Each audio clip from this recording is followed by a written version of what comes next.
that, getting hit multiple times. Coming out of that bike section, more drivers coming to blows.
Well, hello and good evening, everybody. Welcome back here to Slow Motion Broadcasting, and welcome back to the Xtreme Motorsports Ferrari Road Oval Challenge. This is round number 3 of this season, coming to you today from Michigan International Speedway. My name is Ron Maunz, and alongside me, working the comms and the cams, is Joshua Wilkie.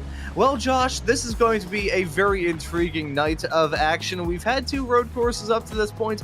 Now we're touching on the O in FROC. This is going to be a very intriguing night, and to kick off the brief oval kick on this schedule, we head off to a very quick track. Michigan International Speedway, storied in the world of American Oval, of course the host of NASCAR races, used to be the host of IndyCar, and IROC used to run here as well. These Ferrari challenge cars are super quick, super loud, so we're expecting some fast and some loud racing here tonight.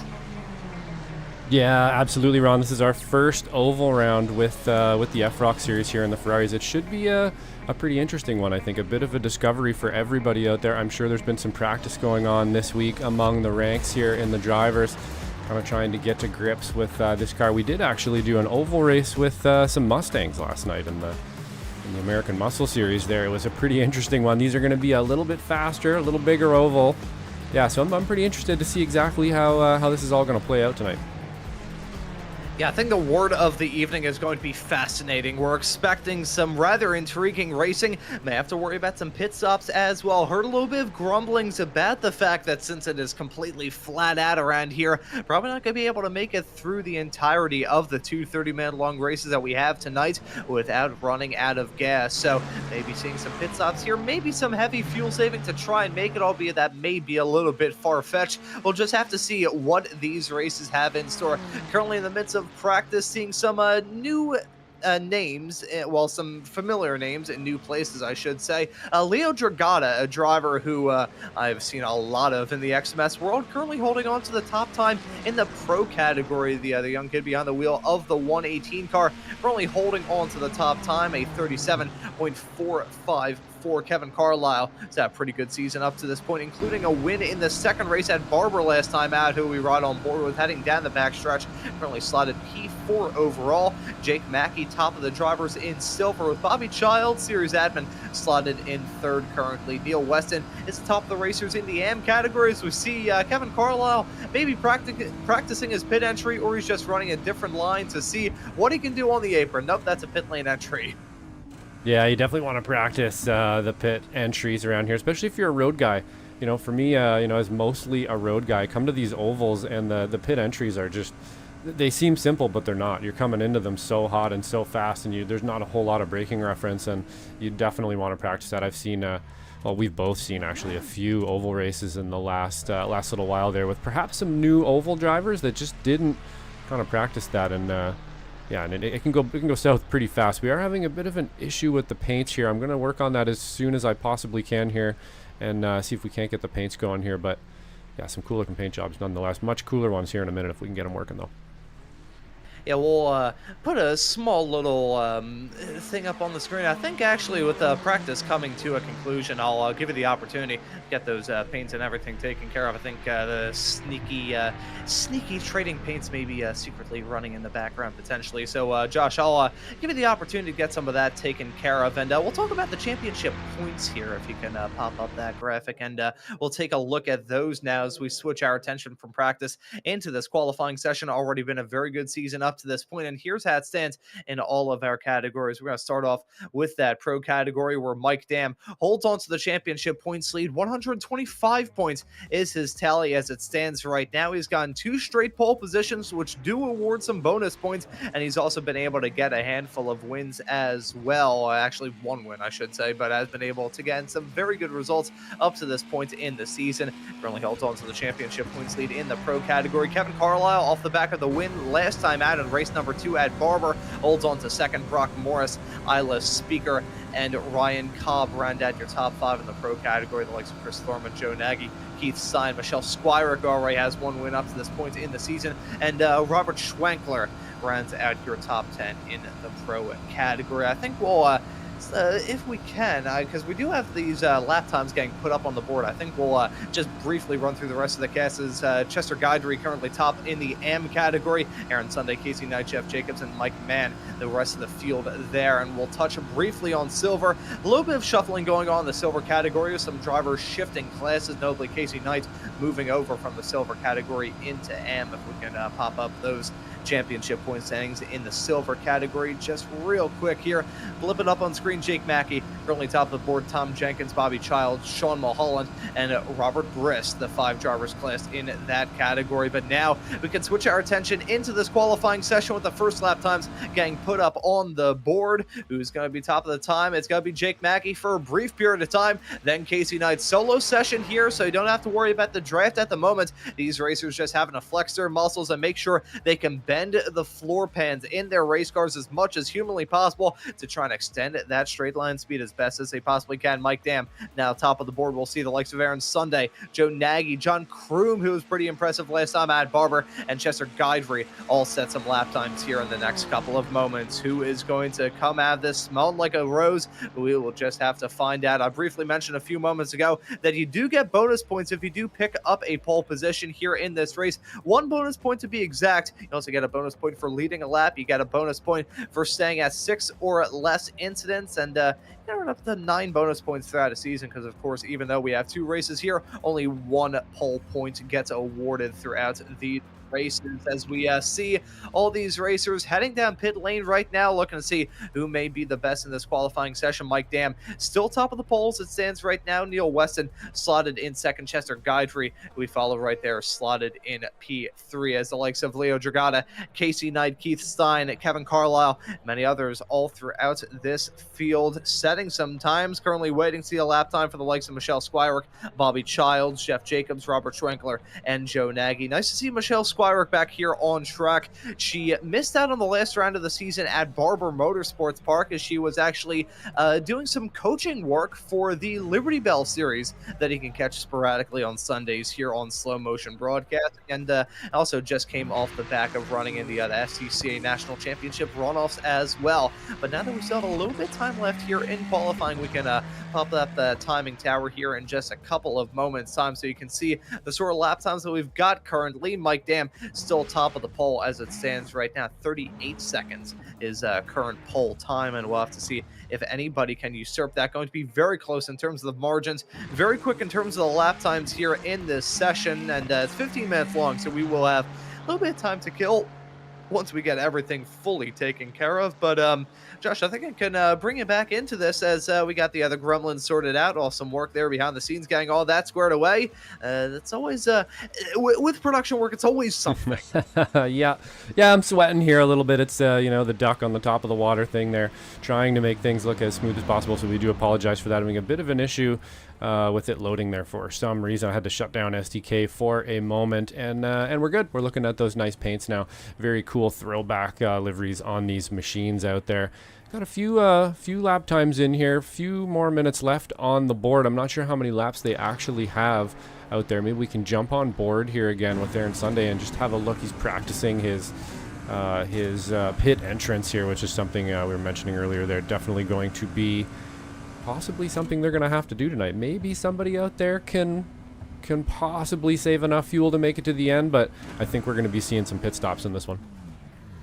Now, the number that I was hearing was 2 gallons. That's how short these races are. That's going to be a worry, missing the pit lane. That is going to be a big kick in the shins. We see it a lot on even on the road course side of things, certainly on iRacing and here on SMB.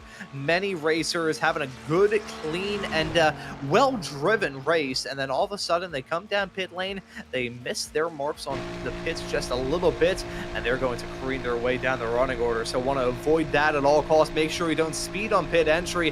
One thing about these cars, they are road course cars. They aren't specifically designed for oval racing, so it does throw in the quirk of having to come down pit lane, but also gives these drivers the benefits of having brakes that aren't Coke caps, and not having to worry about brake pads that are made out of the filling that you'd see stuffed with stuffed animals, usually at a Build-A-Bear workshop. Bobby Child jumps up to the top of the silver category, P10 at the moment for him in the number 17 car. As we take a look at that very striking looking green car, we are in the Irish Hills of Michigan here, so it is quite fitting to see the green car out there on the racetrack. As let's see what Bobby can do right now with what I believe may be his final lap. 4 laps allotted to these competitors in this solo session, and Bobby about to complete his 3rd and start his 4th right about now. Yeah, cool livery on this one. Really like the green there for sure. He's got a few color changes, couple changes in some positions, or sorry, classes as well tonight. You might notice as well, with a couple people moved around there from silver to AM and back and forth. Bobby Childs being one of them here, down into the silver class now, leading silver at the moment actually with a 38.1. And I'm always surprised at just how close these are together. If you look at those lap times, they're just basically a blink off one another. If you took a picture of all the cars on top of each other, they'd basically just be stacked on top of each other on the start-finish line. Going to be a pretty interesting one out there. Definitely making making some good decisions, making sure you're getting that draft right. I'm really interested to see how these things are going to fare around an oval like this. It's going to be an interesting one for sure. Yeah, it is going to be a very, very intriguing race. Will they be able to cope with the high banks? This is going to be the fastest race that we have all season long. Only 2 ovals from this inaugural season of the Xtreme Motorsports Ferrari Road and Oval Challenge. The other being on November the 19th. We're here on Slow Motion Broadcasting. You'll be able to catch the action for round number 5 at Lucas Oil International International, Lucas Oil Indianapolis Raceway Park. I've been to that track in real life, so that mispronunciation will haunt me until the day that I die. But that track, small, flat, half-mile long, with very long turns and no banking to help you out. So pretty much the complete polar opposite to what we've got at Michigan, even though the tracks are probably only a couple of hundred of miles apart. As we're about halfway through this qualifying session, seeing some drivers still yet to set some times on the board. Robert Trankler currently qualified in P19 at the current moment, saying a 38.7, going to be very close margins. And frankly, this is probably the race where qualifying order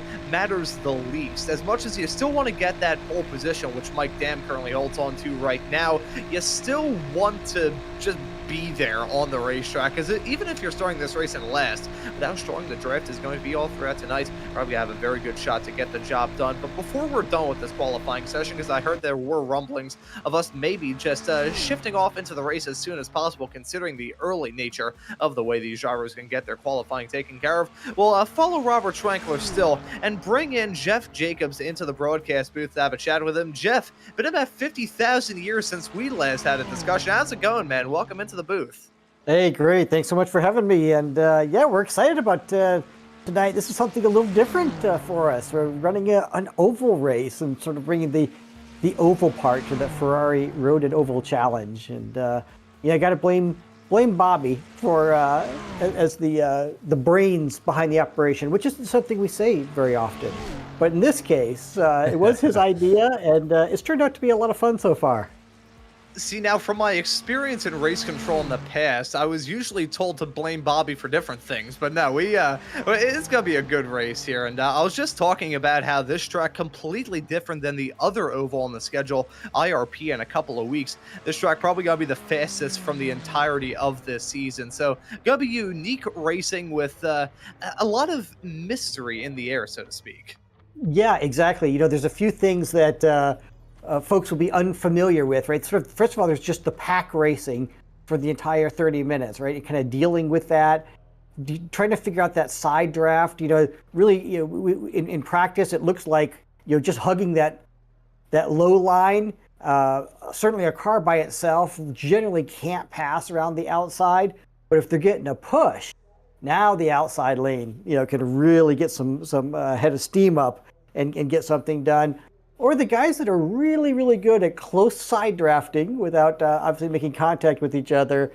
Sometimes the outside lane can get it done in that circumstance. But so you're dealing with that. All the drivers are going to have to make a pit stop tonight, because with the baseline, you know, setup, everybody's got the exact same setup. But with only 18 gallons of fuel, you need more like 23 to 24 to get the race done here this evening. So assuming we don't spend too much time under yellow conditions, all the drivers are going to decide when they're going to leave the pack to do their pit stops, or if we're going to wait till the last possible second and dive in together. We'll find out. Yeah, we saw in practice and even in qualifying as well, the drivers paying a lot of importance on trying to master that pit entry, get a little bit of practice in for that pit entry. Did you get any opportunity to try and practice that pit entry? And if you did, have you been able to learn anything about how tricky it may be just trying to get that car wound up to pit lane speed? It is tricky. So, of course, you want to identify what's that last possible spot on the track that when I hit that spot, I got to be hard on the brakes. Because these cars, while they're quick and they have a lot of power, the brakes are not their strong points, like Miata brakes on a Ferrari. And so, yeah, you got to be ready for that. And then you got to be ready for it when you get to your pit stall as well. We'll see how many folks you end up seeing having to back up to make sure they get into their pit stall correctly. You know, I said a little bit earlier on how the brakes on these Ferrari Challenge cars were probably going to be the best brakes on any sort of race car that has ever raced here at Michigan, at least on the oval side of things. Well, that may be true. You're right. You're right. Yeah, I mean compared to a NASCAR. So that's right.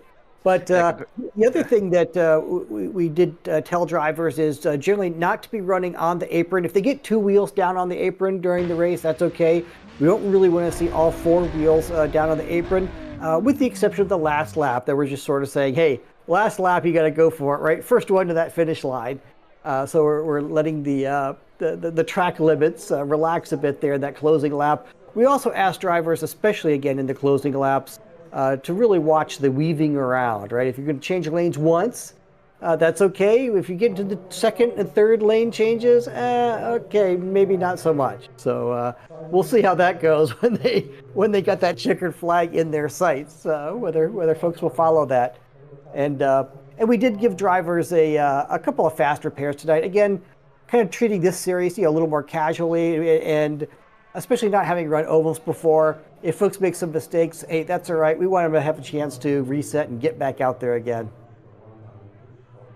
Yeah, we'll have to see if those fast repairs do get used, but expecting some fun racing here tonight. This is truly going to be a race unlike any other, and Josh was actually on production work last night, in fact, when we were covering another sports car, albeit a slightly older one, the old iRacing Mustang running at the Charlotte Oval just last night here on SMB. Fun. So feel like we're in the midst of a very interesting stretch of races, but expecting this race to be unlike any other. Jeff, really looking forward to it. We'll let you get back in there into the XMS Discord server, but thank you for joining us, and as per tradition, we'll let you give any thanks or shout outs before we let you get ahead to the race that lies ahead. No, hey, really thanks to Bobby for the great idea. Folks are having a lot of fun, with this. The Monday night series tend to be a little more serious business, and folks are super focused, but folks are having a lot of fun here with the Ferrari Challenge, and really appreciate Frank Rico and the folks there at Ricmotech for sponsoring all of our series, and appreciate you guys as well for the terrific broadcast. Yeah, thank you as well, Jeff, for making all this happen, and being responsible for getting me into broadcasting as well. That's a fact that I usually like to bring up. So if anybody's ever upset about a show that I do, I can point the finger at you. But no, Jeff, thank you. That explains all the hate mail. Okay. Yeah. Yeah, that would explain all the emails in your spam box. But Jeff, thank you for joining us, and good luck in the racing here tonight. All right, thanks a lot.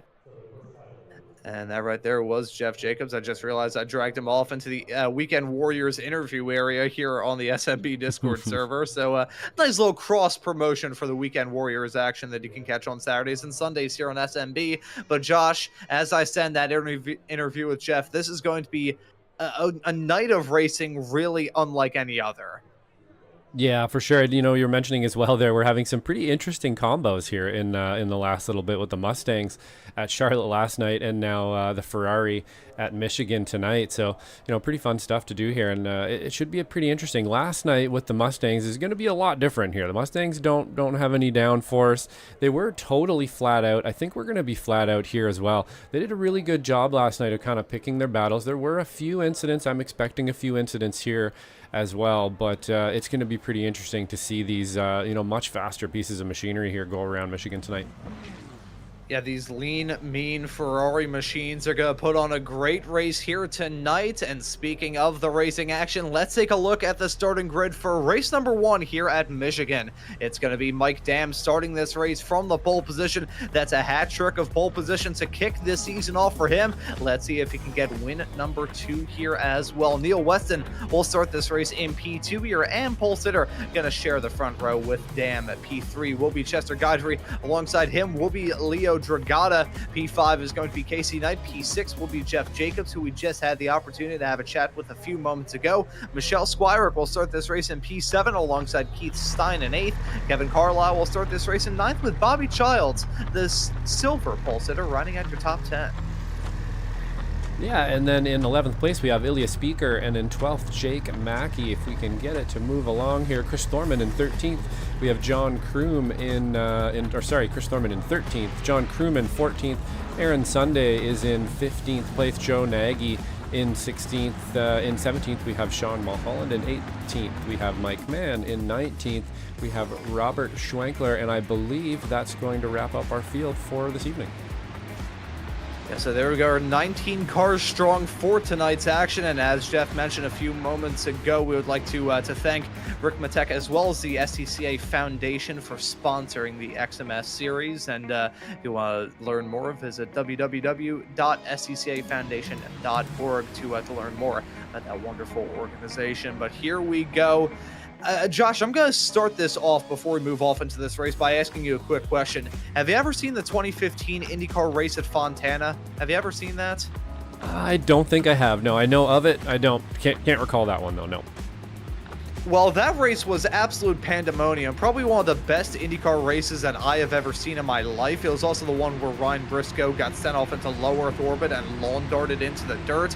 Hoping that we don't see that here in these Ferrari Challenge cars, but expecting some pack racing, expecting some brilliant battling, and maybe a couple of code brand moments thrown into the midst as well. But hey, this 30-minute long race that we have coming up, not even the end of the action, as we've got another 30-minute long race immediately after that. We have got a fantastic evening of action to look forward to here on Slow Motion Broadcasting, round number 3 of the Xtreme Motorsports Ferrari Road Oval Challenge, as we wait for that green flag to come out, which it has now, and the drivers are on their way. We're racing here in the rolling Irish hills of Michigan, and it looks like a pretty good start right there from your inside pole leader of Mike Dam. Gonna lead him off down to turn number 1. Look at that high side, losing a little bit of momentum. As Chester Guyver in that number 1 car, gonna slip into Mike Dam, now the Pied Piper of the field, but he's gonna get hung out to dry. Look at everybody else shuffling around, trying to find any way in the book to get past their competitors and find a sparring partner with the draft. Yeah, great start here so far. Weston's gonna save that one. What a save from Weston there. That was some gunfighter hands there for sure from him. He's gonna slip back a little bit, but that is the best that you can hope for in a situation like that. He didn't take anybody with him, and wow, what a save there. We'll see if we can't somehow get that back. We can get maybe an on board with him in a bit here, but great start so far. We're definitely formation flying here. People looking kind of for the place to be, right? This is when you want to kind of look around. Who's going to be your competitor? Who's going to be your buddy? Figure it out now, and hopefully you can kind of hold it together here, but I haven't quite sorted it out yet. You can tell they're looking. Yeah, who will be your friend? Who will be your foe? It was contact actually between 2 drivers in the AM category. Casey Knight on the inside was the one that made it happen. Went for the dive down off into 3 and 4 and made that contact happen. Knight looking to have a good run, making her debut in the AM category after some very impressive performances over in the silver class to get this season up and rolling. 2 wins, in fact, in that silver category, and looking to challenge the dominance that we've seen up to this point from Chester Guidry, who's gone 4 straight with the wins in the AM class up to this point. But there is Casey Knight, your current race leader, holding on to the lead in AM and the lead overall. Reminder, folks, these drivers are scored based off their overall finishing position, not based on how they finish in class. So that P1 for Casey Knight going to be the exact same if we're expecting any race where a non-pro competitor was going to get the job done. It was going to be here at Michigan. Yeah, I think you're probably right. These are, these kind of races, especially when they're, it's a bit of a one-off, let's say, for I would say everybody. I would imagine not too many people have taken this car around an oval, and that does kind of open it up to, who knows? Somebody in silver could very easily win this. Somebody in AM could really easily win this. You don't really know at this point, especially if there's going to be a big accident or something like that. But we're looking real clean so far. You can see moving into reaction there down on the low side there, the orange car. I'm not exactly sure who that was. That may have been, who's that in front of Keith? That might have been Chris Thorman possibly there, moving in reaction. And that's the kind of thing you need in the background. Somebody may have touched the wall there. Keystine stayed out of it. So we're doing, pretty well so far. This is about kind of how it looked last night with the Mustangs out there, but we're moving at a much higher rate of speed on a much bigger oval here tonight.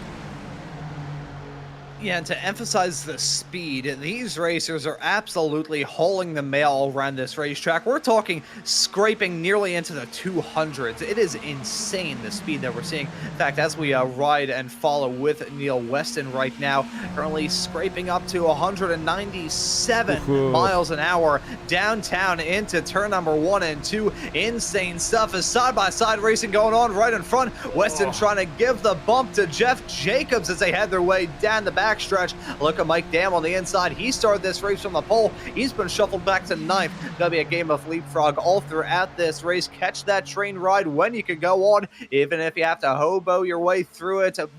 Bunch onto that cargo train ride and see what town you get spat into next. But at the front of the field, it's Casey Knight getting a push from Michelle Squirick. Those two very close at there on the racetrack, running strong at the front. Squirick, your current leader in pro. Knight, your current leader in AM, and looking to see how those two are going to tackle the rest of this race, as it's still very, very shuffly all throughout the whole field. Yeah, for sure. Like I was saying, and a little bit earlier there, I think you know, this is getting to the point now where you're starting to figure out who's who, where you should kind of fit in, and hopefully building a strategy at this point. You know, my next question was going to be, our next thought was, can you push another car with these? And it looks like you can, although it's looking pretty sketchy out there, if you ask me, to push a Ferrari. The rear end of this doesn't look very pushable. The front end doesn't look very push worthy either. I'd be a little bit worried about it personally, but you know, so far it seems to be working out. I haven't seen a good solid push yet, I don't think, though, but perhaps I could be wrong. It does look like, well, there's one right there, and it didn't look like it went quite as well as you would want it to, let's say. Yeah, it's certainly very, very hair-raising out there on the racetrack, even with the good pushes. These cars, I mean, we've talked about it already in the show. They're road course cars. They're designed to turn left and right. Just turning left is not the problem. It's the bump drafting that's the issue. We see it a lot, especially in the weekend warrior side of things, where you're running in 3 very draft-heavy race cars in the form of the Formula V, the Formula Ford, and the Spec Racer Ford. The SRF can bump draft. The Formula V can kind of do it. The FF1600, though, really cannot. These cars, they may have a little bit of overlap in terms of bump drafting, but they're not designed to do that. They don't have puzzle piece front and rear bumpers that allow these cars to link together. It's going to be sketchy from the drop of the green through to the fall of the checkered. And yet again, we do have to bring up that discussion about the pit stops. That will be a factor in this race. Jeff confirmed it a little bit earlier on. Really not going to see any fuel saving from anybody, frankly. If we see somebody be able to make it all the way through to the end of this race on the fuel that they started with, I will eat my own socks. I am that confident. Yeah, that's, you know what, I think you're probably safe on that one too. You know, just by reading kind of even the way they're driving out there, nobody's saving fuel. Everybody's flat out for sure. So I don't think we're going to be seeing anybody making it to the end for sure. But you know, I got to mention as well just how cool these cars look out there going around the oval. I was not expecting it to look quite this cool. The liveries really pop. I really do like the FROC throwback livery on these things, and they are just ripping around Michigan right now, and it looks really cool. I actually like it a lot. We'll be clipping this up for sure for a bunch of shorts and stuff like that. I think we're going to get some action here before the end. We're double wide everywhere. They're trying to push each other. It's pretty exciting stuff. Honestly, this is working out better than I think anybody could have thought it was going to. Yeah, it's been a very clean start. Outside the small little schmozzle that we saw involving Casey Knight a little bit earlier on, been a very smooth start here at Michigan, and we'll look to keep that momentum rolling, as we haven't had a lot of this race done already. Only 7 minutes on the board, and it's getting close. You can hear Chris Thorman having a crack out of the throttle a couple of times as he headed his way down into turn number 1 side by side with himself, and that right there, the car that he was alongside with was Neil Weston in the 6 car, and those two swapping a roo in the spots overall. Aaron Sunday and Jeff Jacobs, that's a battle in the AM category. Those two continue to swap places. As you can see, it's starting to get a little bit more sketchy with these racers trying to settle into the groove, but at the same time, they don't want to take every single run, but instead of lifting or, God forbid, hitting the brakes, they're usually just pulling out of line, which is why everybody's so darty around this racetrack, and there's usually at least a little bit of overlap between at least 2 cars around this racetrack at any given point in time. Yeah, it's actually kind of surprising me that, or maybe not surprising, but it's physical out there for sure. You notice the cars are just not settled anywhere. They're wiggling around and moving around all over the place. They're having to use, I haven't really seen the brake lights go on, but lots of throttle lifting and modulation and stuff like that out there as well. So there's a lot going on in the cockpit here for sure. This isn't just smooth sailing, even though you're flat most of the time. It's intense out there to stay off the people around you and try to make those correct decisions, basically, as you can see them just constantly thinking out there in the car. You can almost feel them thinking out there. It's Aaron Sunday having to take a little bit of avoiding action there. That was a pretty close one, but so far we're staying off everybody. The pushing seems to be working, although quite sketchy out there. You see Mike Dam's down 10 positions. He was down 12 just probably maybe 13 seconds ago. He's made up 2, so you can see just kind of how much they're going back and forth here as well. I would imagine we're going to see those numbers kind of move up and down a little bit as they draft each other and figure out where they're going to be as we get closer to the end. Of course, they're going to want to start making their way up front, and it's anybody's game still at this point, like you're saying, Ron. I don't think it really matters if you're far in the back right now. You could be at the front in a lap or 2, no problem. Yeah, see, I think there's many reasons why Mike Dam is still in it to win it in this race. He may be running down P11. He may have lost 10 spots since the drop of the green flag, the most out of anybody in this field. But, you know, it's a draft-heavy race. We got those pit stops to worry about. We already saw Sean Mulholland come down pit lane a few moments ago. He's currently slotted down in P19, the only racer to visit the pits currently. But also, he's running at the tail end of this field. If you're running in the mid-pack and there is some drama either breaking out around you or directly in front of you, that's not a very good situation to find yourself in. It's basically like being in the security guard of a nightclub that's about to be just set on fire. So it's right now, if I wanted to be anywhere, I'd probably want to be in the position that the likes of Mike Dam and a few others are. Leo Dragata involved in that same situation too. So I can't necessarily disagree with those racers running a little bit farther behind, deciding to get the good draft, maybe save a little bit of fuel, as much as he can save fuel to make it all the way to the very end. You can save enough gas to make that pit stop a heck of a lot shorter, so I wonder if there's still a little bit of fuel saving going on for these racers, just assigned to lay back, lay low, and try and win this race through strategy. Yeah, absolutely. I think that's a good point as well, that if you can save a bit, your pit stop will be a little bit shorter as well if you can really execute that pit stop properly. And I think it might be a pretty decent strategy to kind of hang back here a little bit. You can see how much more frenetic it is up there. They're moving around, they're having to deal with everybody around them.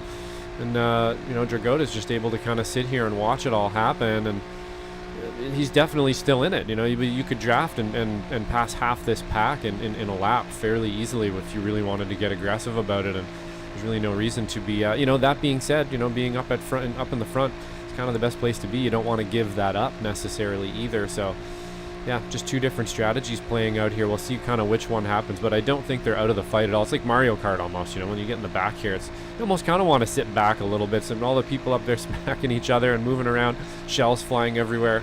Just hang back here until the end, and then push really hard, see what happens. And just keep it clean and run up towards the front all throughout the night. I gotta say, another thing to raise in reference to Mike Dam deciding to lay low at this point of the race. He's in that championship points lead. He's in that championship fight. He's going to want to take it a little bit easy just to preserve that lead for as long as he can. Doubly so considering things are really getting racy up at the front.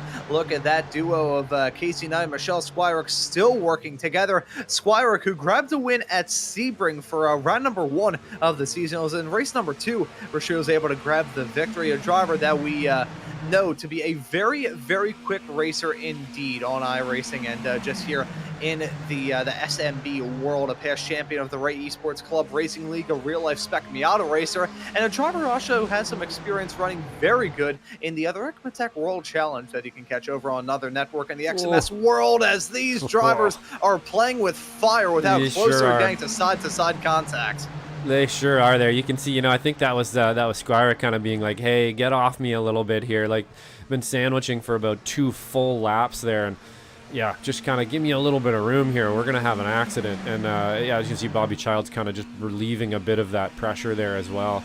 But yeah, that was a close one. That was a really close one there for sure. Getting a little bit too close for comfort, I'd say there. You don't really need to be quite that close, but it makes it exciting for sure. And as a race car driver, of course, you want to try to push it. You want to try to get as fast as you can. You want to show your competitor maybe at this stage too that you're still there and you're not scared to put your nose perhaps where it shouldn't be for a moment there, and give them a little bit of a scare. So that's kind of what you want to do. You got to play those games out there as well, some mental games, and it looks like some of what's going on there for sure. But I think that was those moves out of Michelle were definitely, hey, give me a little bit of room here. Yeah, it's just like, hey, back off, shoo, scram, whatever you want to use. Yeah. Just trying to get them out of the way. That's the thing with a pack race. You want to have that breathing room. As much as you're going to be bump drafting all throughout the night, you're going to find yourself in scary situation after scary situation. You still want to have an escape chute if it's at all possible. So think that is one thing that we will most certainly see. These drivers still have their own comfort zones and still want to have their own little personal bubble of personal space out there on the racetrack. As we ride on board with Bobby, this is insane.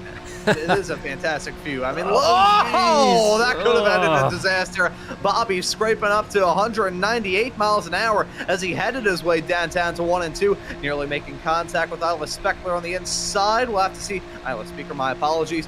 Speaker currently holding on to P5 as it stands at the moment. All of these racers running inside of the top 7, or at the very least up 4 spots from where they started in this race, as it is still very, very close between these racers. Bobby looking to hold on to any sort of advantage that he can get, as that top side doesn't have a lot of assistance. He's really struggling to keep that pace.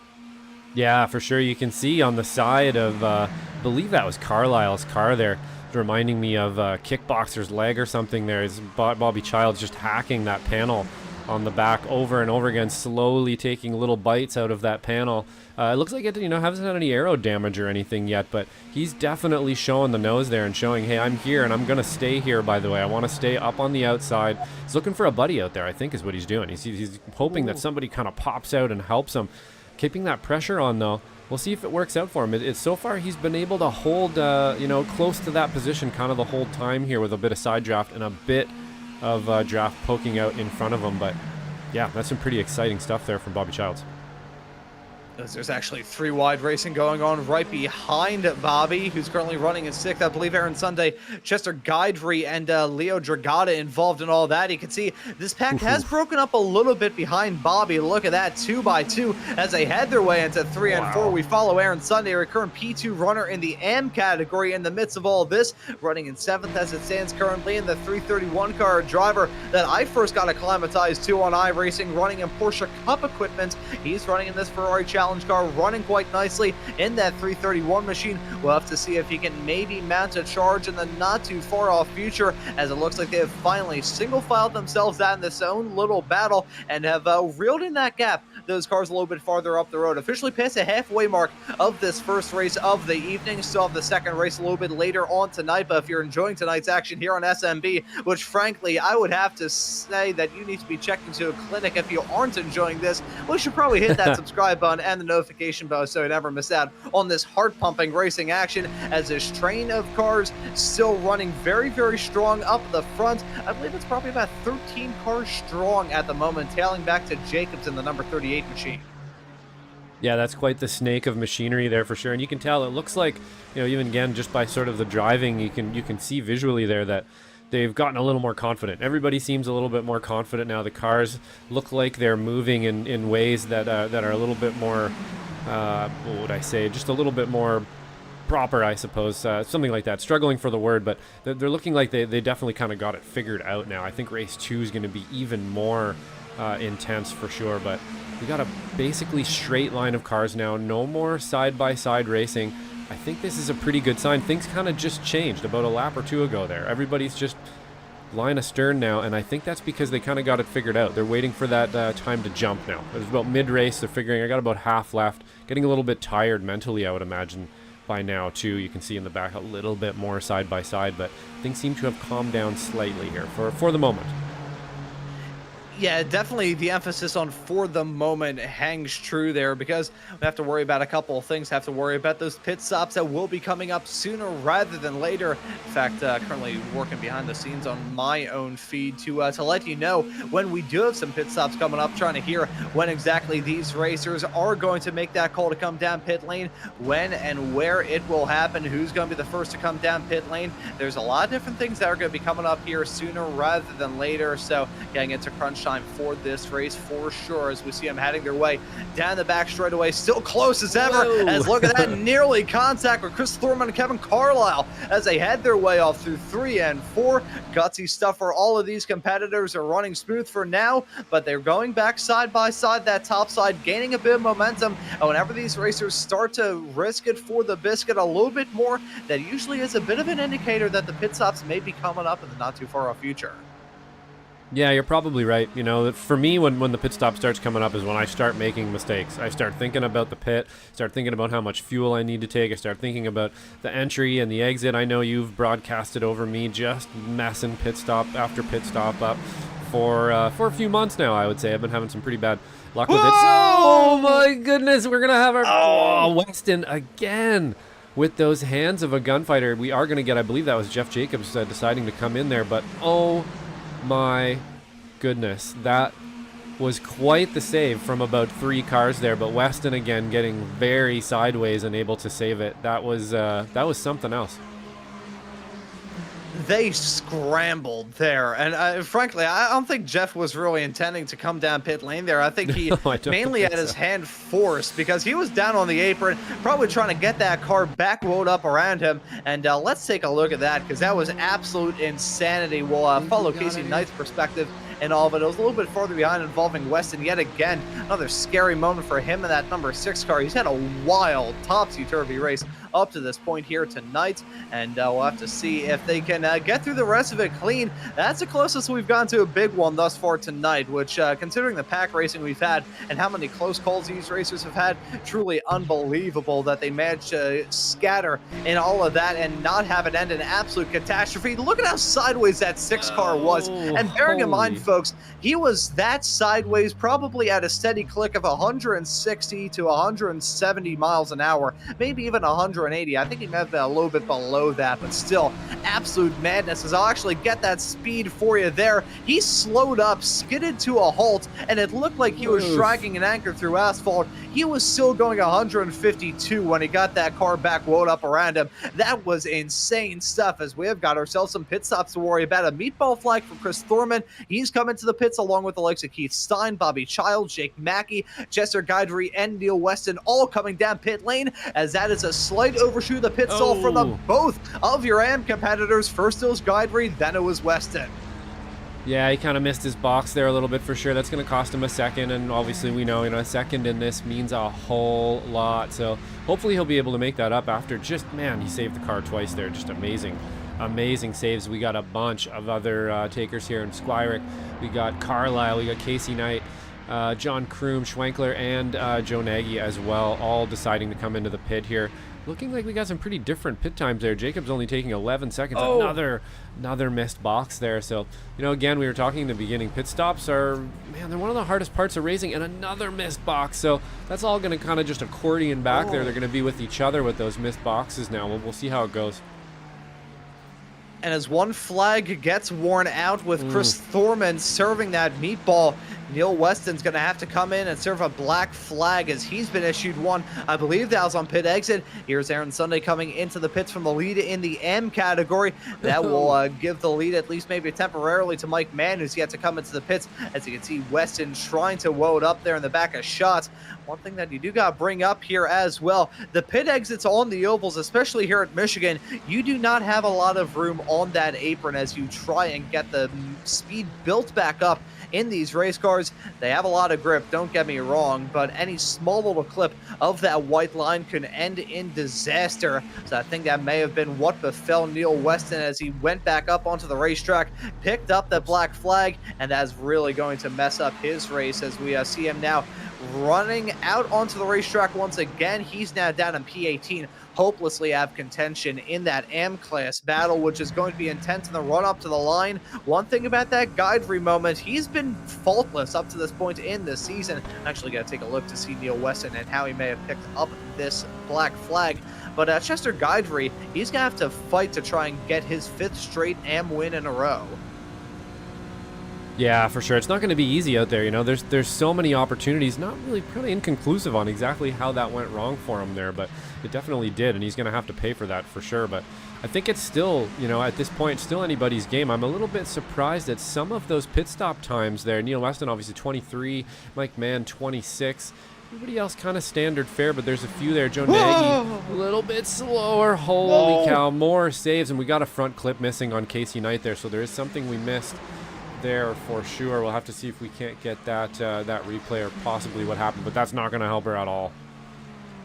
Yeah, that is going to be disastrous for Casey Knight, and that is your leader in the AM category too, so that is massively consequential in this race. Leo Dragata currently leads it overall. Casey Knight gonna have to try and do everything in her power to hold on to that. Michelle Squire, not really sure how to worry about this. Her main sparring partner all throughout this race with damage. I believe that was collected with the contact hanging down into turn number 3 and 4. Exactly here just 1 lap ago, I believe it was the pink machine of Kevin Carlisle in the number 72 car who Casey Knight clipped, and that front bumper won't have to worry about overheating, but we'll have to worry about that car being about as slow as a drop of molasses sliding down a frozen metal roof in the middle of January. Let's see how Knight was able to pick up that damage. You can see front bumper was still fine there. You can see Weston in the midst of that, and we're going to see the moment there. Contact being made at maybe a slightly miscued bump. No, it was looking all right through there. It was heading off through 3 and 4 on the lap prior to the damage getting collected. It was very close battling. This, oh, look at that. They nearly crashed about a half a lap prior to the initial bit of contact that knocked off the front bumper. That could have ended in catastrophe. Again, that pink car in the midst of all that is Kevin Carlisle, your winner last time out at Barber for race number 2. And here it was as you saw those racers exit the pits on the inside line.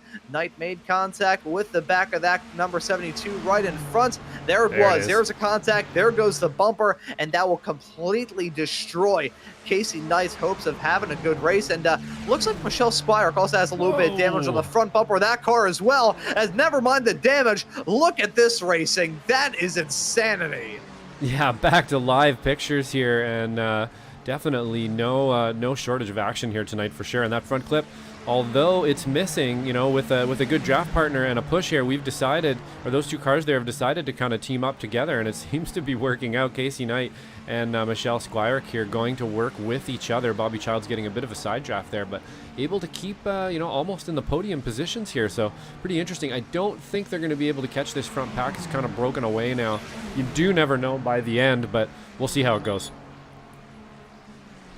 And that's Leo Dragata again, overtaken for the race lead by Kevin Carlisle. You can see the third car in the midst of all that. That's Neil Weston, still 1 lap down after that penalty a little bit earlier on. And with only 26 minutes already down and only 4 minutes left on the clock, we're getting to the point where these drivers are going to have to worry about the end of this race. So for Neil Weston, it's not a matter of, oh, I want to be there just in case a yellow flag comes out. I can pick up that lucky dog, get back on the lead lap, and then I can worry about making a charge up to the front. No, at this point in time, he's not in contention, but he does have a very big say in how this battle shakes out. Looks like he and Kevin Carlisle have been rather inseparable in this stage of the race, and that is not music to the ears of Leo Dragata, who's really struggling out there, as we see confirmation of the damage on both Michelle Squire and Casey Knight's race cars, even more damage on the hood of Knight's machine, and mirroring the damage of Isla Speaker, who's on the inside in that 3-wide racing with Speaker, Knight, and Bobby Childs as they had their way down off through turns number 1 and 2. And look at Mike Dam, your pole sitter, in the midst of all that as well. Dam currently fighting for some of the final spots inside the top 5 overall in this race, and looking for P3 in Pro as a front 2 in the Pro category, have just driven off into the sunset. Yeah, they've been able to break away here for sure, and I think that's going to come down to just a little bit. So, we got an incident in the back that looked like it may have been Knight, was it? Not sure. We'll go back. Yeah. It was Casey Knight. Unfortunately, it has finally come to fruition there. That front end, hard one to fight. They're pushing each other. It was working out for a while in that pack, but I would imagine something kind of just went wrong there. We'll go back and have a quick look here. Don't want to miss too much of that action. And it looks like maybe a someone push got a bad wrong bump there. Yeah, probably right. Let's have a quick peek here. We'll go back a little bit farther, and yeah, it's just gonna go wrong. Unfortunate. That was working out for them so well. Honestly, I was really rooting for that to work out, because it's just kind of cool to see it happen. But we're getting the guns there from Carlisle. He's not happy about something. Yeah, Kevin Carlisle, now 3 cars involved in this battle. Boy. You can see the 2 that were already in it. You got the lap down car there in the midst of all of it. That right there is Neil Weston. I believe the other competitor involved in all of that, I believe it was Sean Mulholland. So Mulholland, the lapped car in the midst of that action as well, may have hurt Carlisle's chances, but he's still running in the race lead and holds on to it over Leo Dragata. About 3 laps left to go at this point in the race here at Michigan, getting into crunch time. And do want to raise about the Knight and Squirek incident from a few moments ago. Both of those cars with massive front end damage. That is, as a game ender, really, in a drafting race as strong as this, you have got to push like a madman to try and overcompensate for that. So frankly, the fact that didn't happen a little bit earlier on is rather surprising. Those two trying to push and run in the battle for as long as they were with the damage they had is basically like asking prime Usain Bolt to try and run a 100-meter dash in shoes made entirely out of chocolate pudding. It's not going to work out well, as with that very odd food terminology notwithstanding, we're in the final 2 laps of this race, and it's really a battle of nerves between Kevin Carlisle looking for a second straight win and Leo Dragata making his debut here in the XMS Ferrari Road Oval Challenge, looking to get win number 1 in start number 1, as they're going to be taking the white flag this time by 1 more lap of racing action, with Carlisle holding on to that inside line. Dragata thought about it on the high side. There's one driver that will decide this battle more than anything, and it's Neil Weston in that number 6. He's 1 lap down, currently running 14th overall, P4 of the Racers in AM, but he can decide this, and it looks like he's going to decide to give a slight assist to Leo Dragata as they head their way off through 1 and 2 for the final time in this race. Some lap traffic a little bit farther up the road, trying to identify who that car is right in front.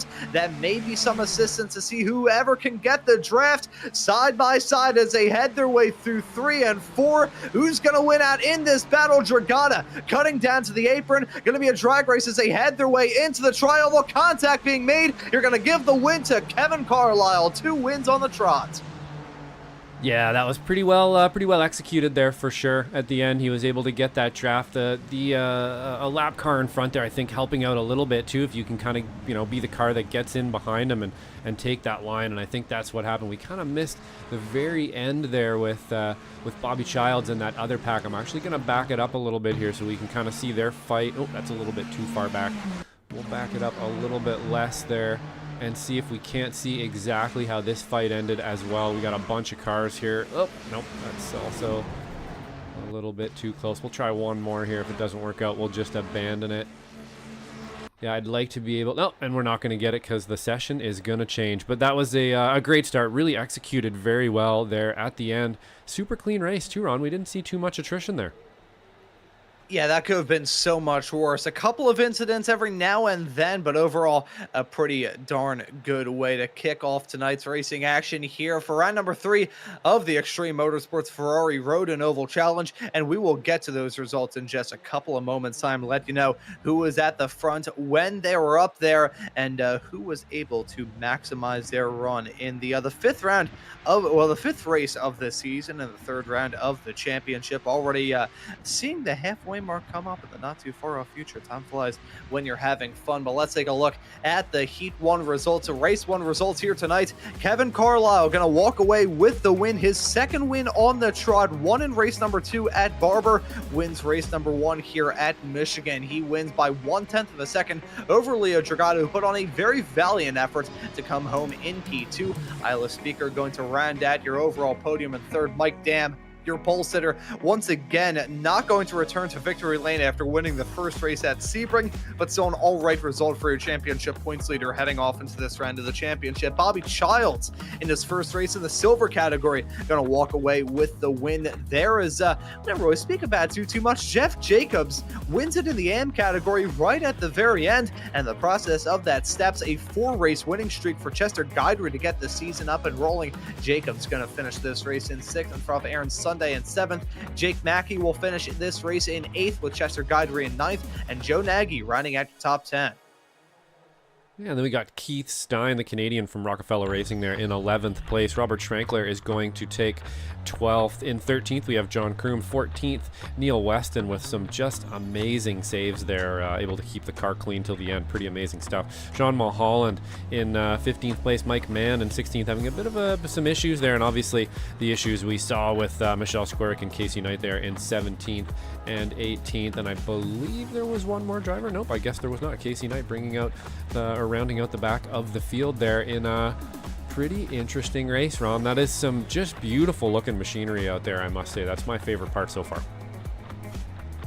I believe there actually was one more driver and all that. I believe it was Chris Thorman who was 4 laps down after some drama during that first race. But regardless, those are your results from race number 1 of the night. And as we are in this warm-up session with a little bit of time to kill, want to let you all know that if you did enjoy that first race and you're looking forward to the second one, happy to subscribe to Slow Motion Broadcasting so you never miss out on the racing action. Hit the like button on this stream as well so you can let us know that you are enjoying the action. We're certainly enjoying it here on the broadcast booth. Myself, Ron Maunz, and Josh Wilkie working with you on the broadcast. Josh pulling double duty, working the comms and the cams on this show here tonight. Looking ahead at the season schedule that lies ahead here for the XMS Ferrari Road Oval Challenge. We have got a really intriguing race to look forward to at Le Mans next time out. You'll be able to catch that action, of course, here on Slow Motion Broadcasting to kick off the month of November on November the 5th, just 2 weeks from now, and then we'll be heading off to Indianapolis Raceway Park for round number 5, Okayama for round number 6, and then the Indianapolis Motor Speedway Road Course on December the 17th to bring to an end the first season of action here in the Xtreme Motorsports Ferrari Road and Oval Challenge. But Josh, that first race was pure madness. Expecting this second race to be no different. Yeah, it certainly was. As producing and commentating at the same time here over that much action is difficult for sure. There's a lot going on out there on track, and this is actually really, really cool. I wasn't exactly sure how this was going to play out with the Ferraris, but like I keep saying, not only do they look amazing, they sound amazing, and the racing is actually really good in these around an oval. I'm really enjoying it. You can push, but it's a little bit dangerous to do so. We saw some great action there, as well as a little bit of crashing and stuff as well, which is always kind of fun to watch, but we don't want to see necessarily. But yeah, pretty cool stuff out there. I'm impressed with it for sure. The FROC series, very interesting. I'm excited to see the rest of the ovals that we're going to get to in between some of our road racing rounds as well. We've got some great road tracks we're headed to as well, with a really great group of drivers here. It's been good. Yeah, that IRP race that we'll be seeing here on SMB in about a month's time, going to be a rather intriguing affair. I mean, Le Mans next time out, that is going to be super fun. I would assume we're running on the version with the chicanes on the backstretch. If we were running completely down that Mulsanne straight, completely uninterrupted, God knows how quick we would be going. We'd probably be going, in the words of a great philosopher, pretty darn quick there. But we're going pretty darn quick here tonight. The racing action has been strong. The drivers have put on some great racing. We still got the second race to look forward to with the top 10 invert from the first race of the evening. We'll be able to take a look at that race 2 starting grid in just a couple of moments time and let you know that's going to be Joe Nagy starting this race from the pole position. Chester Guidry, after having his AM winning streak snapped in the first race, they'll look to try and get it back up and rolling as he will start this race on the front row. Jake Mackey will start in third alongside Aaron Sunday in fourth. Jeff Jacobs will start this race in fifth alongside Bobby Childs in sixth. Those two are the other head honchos here in this series, so hopefully they don't come to blows. Otherwise, that meeting would be very, very intriguing to listen to. Mike Dam will start this race in seventh alongside Isla Speaker in eighth, with Leo Dragata and Kevin Carlisle are your top 2 in race number 1, rounding out your top 10 in race number 2. Yeah, the flipped grid here for sure should be a pretty interesting one. We got Keith Stein in 11th place here. In 12th, we have Robert Schwenkler. In 13th place, we have John Crewman. 14th, Neil Weston. Hopefully, you can get a bit of a better race going this time, not have those huge moments. Sean Mulholland in 15th. Mike Mann in 16th. Michelle Squirick in 17th. Casey Knight in 18th. And Chris Thorman is going to round out our 19 drivers for this evening.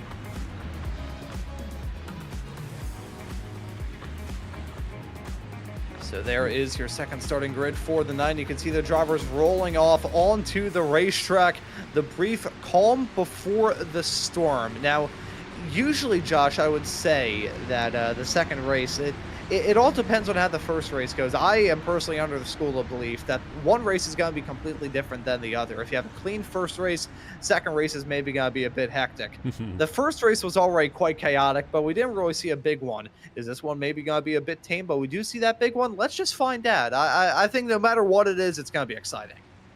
Yeah, I think you're probably right. They're definitely not the same. If this is some of the drivers' first time doing an oval race in this car. This is going to be their kind of second whack at it, and you get a certain amount of confidence. You start to think maybe you're a little faster, a little better. At least I know I do, right? I used to say, you know, when you any motorsport at all, the second year is kind of the most dangerous, because you cash checks that you can't quite handle yet. You go a little faster, you do things a little bit different, and I think maybe that's what we're going to see here. Hopefully we can have a bunch of restraint, but again, with the flip grid, it's going to be pretty interesting. We got some really fast drivers at the back, and some drivers that are figuring it out here in the front. So we'll see who's figured it out, who hasn't, and we're about to get started here.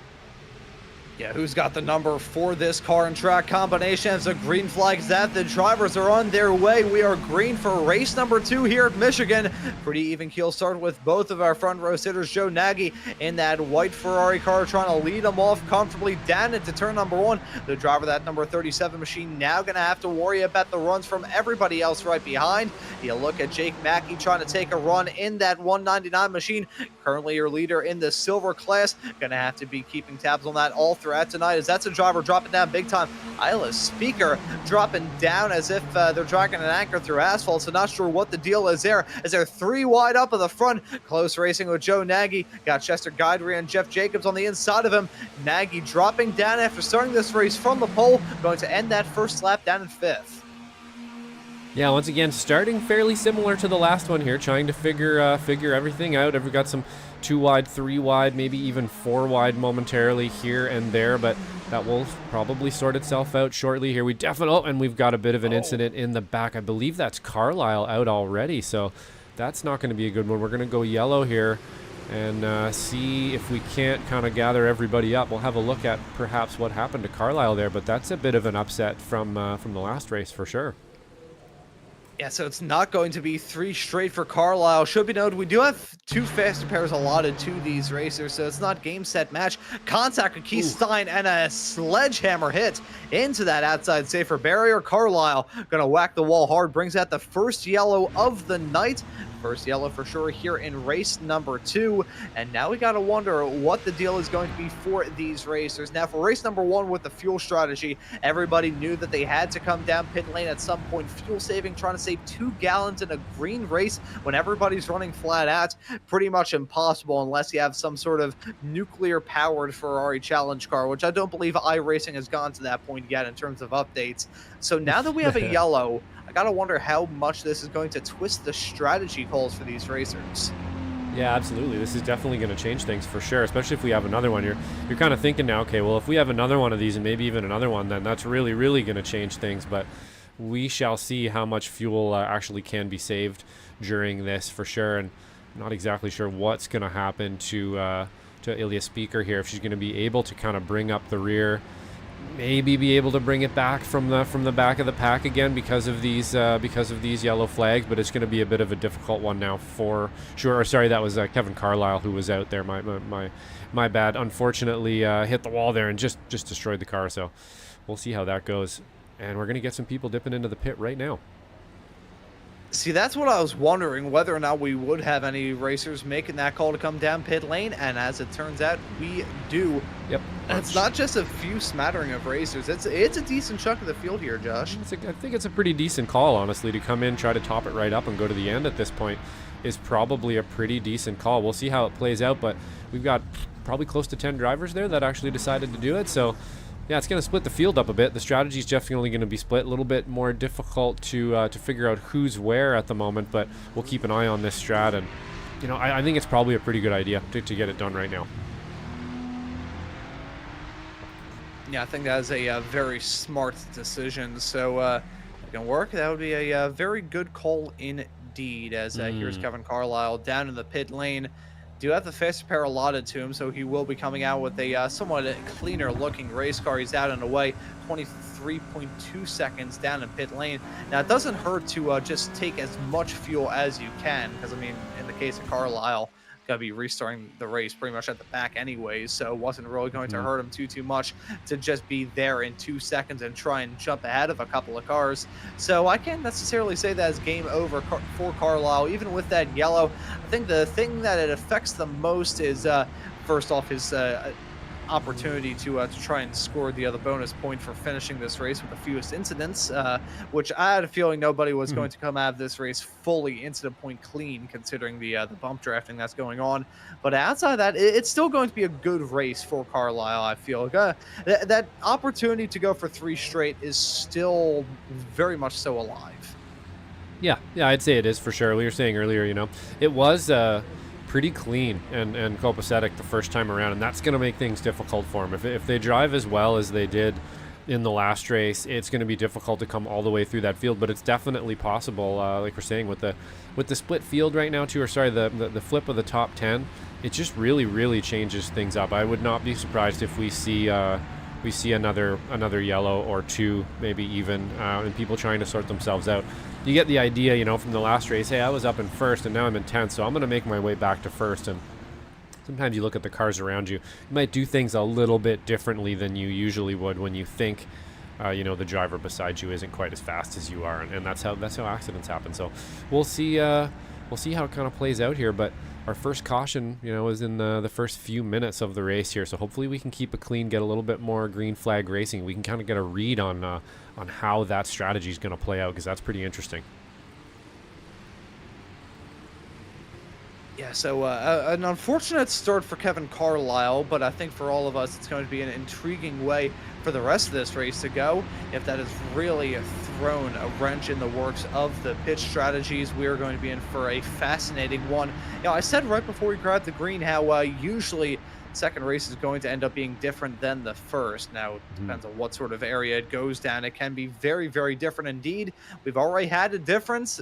Ran completely caution-free throughout race number 1, and not going to be able to do that here in race number 2. But regardless, it's a quick yellow bet to get this race restarted. 6 minutes on the board, still 24 left, as Bobby Childs going to lead us to green with Jeff Jacobs right alongside. We're back to racing here at Michigan. Let's see who's going to be able to get the best run, who's going to drop down like a stone, and who's going to shoot up like a hot air balloon full of nitrous. Yeah, these starts are always a little bit frenetic, right? You want to try to figure out, you want to try to gain that position maybe right away. As you can see here, Keith Stein on the inside getting a bit of a slipstream from the front pack. They're able to take it, but obviously we're going to get a slipstream here from John Kroom as well, from the car in front, going to be able to try to pull in. As you can see them trying to figure it out in the front here. Yeah, these restarts, it's always difficult. It always makes things a little bit more difficult, but it's also when you can grab some positions as well. As I think we're seeing Kevin Carlisle already up 4 positions, I believe, from the back. So, he's doing it right. Scything his way through the field. Oh, yep, that's exactly what I was just going to say. 3 wide racing. We can't necessarily say that we're surprised whenever these racers go 3 wide, but we still will be regardless. It's like us on the Formula V Weekend Warriors broadcast. Those racers will always just throw caution to the wind. Contact being made into the wall. Huge hit for Casey Knight, and that may potentially bring out another yellow. It's Kevin Carlisle involved in that again. That's Knight stopped. Not going to see a yellow come out, though. A little bit fascinating to see iRacing not throw the yellow for that. Oh boy. As we're still running green with side-by-side racing right behind Jeff Jacobs. Side-by-side with Aaron Sunday and Joe Nagy for second. Yeah, a little surprising that one didn't throw a green there. That was a big impact with the wall there for sure. That's going to pretty much end it. A little surprising here. I believe that's what Joe Nagy on the outside here, that he's able to side draft like that. He's pulling the Bobby Childs from the last race, who actually is slipped way back here as well. Bobby Childs must have had some kind of an incident here at the front, because he was right at the front when we started this, and he's pretty much at the back of the pack now. So something happened to Bobby Childs here as well. I was kind of watching him, maybe for a win or at least a podium here tonight. He was driving really well earlier, but we'll see how that plays out. Lots of action out there, hard to keep up with. I was expecting this race to be dramatic, and it most certainly has. And I still think we are far away from the end of the drama. In fact, we got side-by-side racing with Keith Stein and Joe Nagy. As we take a look at the contact between Knight and Carlisle, huge hit into the outside wall for Knight. been very unfortunate for Casey Knight up to this point in the season. It seems like the even races, the even rounds, I should say, are the ones where the falling anvils do not come out. However, for Knight, round number 1 at Sebring, and it seems like round number 3 here at Michigan, not going to be the other way that she wanted this night to go. No pun intended there. That was completely accidental. I do apologize if that was slightly rude, the accidental pun from me. We'll swiftly and appropriately move on and talk about Jeff Jacobs, who's been able to jump into the race lead. Aaron Sunday slot right behind him, P2. Those two top of the board, not only overall, but in the AM category as well. Keith Stein leads in pro with Leo Dragata and John Kroom right behind. Kroom and Nagy currently involved in a battle both for spots overall and in the pro category. Still very, very close and very, very hair-raising throughout this field. Yeah, there's basically a pack of cars here in the mid, and they're just jockeying with each other back and forth. I'd imagine they're changing kind of position every lap, sliding back and forth here. That outside line, you know, it seems to be working. You can hang out there, but you kind of slip back and then back forward. It seems like a lot of work to be on the outside. I would definitely want to try to funnel in there and see if I can't find a spot, you know, even if I was in the mid pack and sort of keep it. But we got, you know, they're going to try to push each other to front. If you got a couple more people, perhaps up on that upper line, you'd be able to make it work, as Joe Nagy having to take some avoiding action there up real high into the wall away from Leo Dragota. That is going to be a bit of a scary moment for them, but it does seem to be working up there on the outside with the push. As long as you just keep pushing and side drafting, it's working. But man, it looks very physical out there. The cars are not settled at any moment around the entire track. Yeah, it is incredibly close, and I'm seeing more of these racers dance around the track in less so of a like aggressive ballet dance and more so like somebody falling down a flight of stairs. I've seen many a racer end up on the apron. They've been running up and down all around this racetrack. You mentioned a good point about the top side, how those racers keep having to dive back in.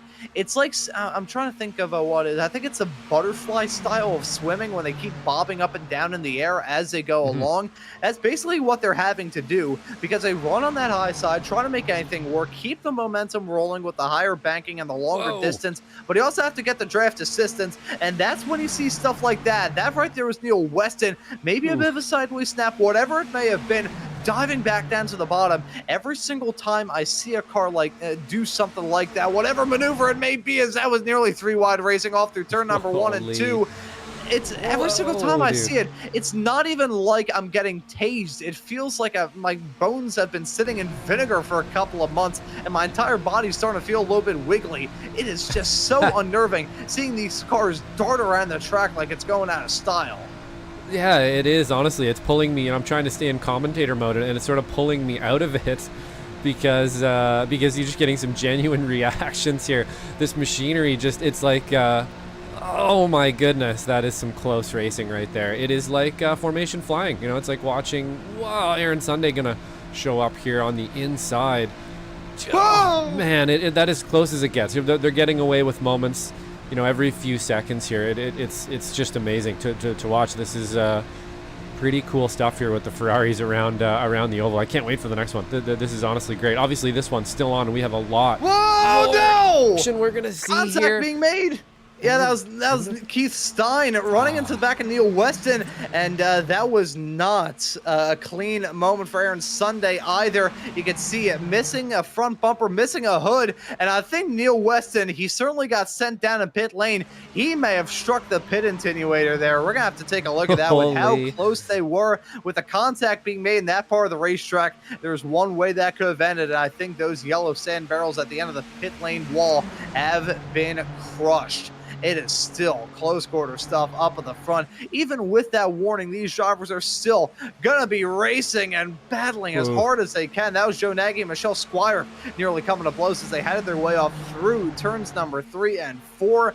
Yeah, I said the bones sitting in vinegar comment a few moments ago. I'm not even sure if that's accurate at this point. It feels just like I'm not even sure the words that I can describe it as. We've actually had a yellow out there on the racetrack. Here's the first incident.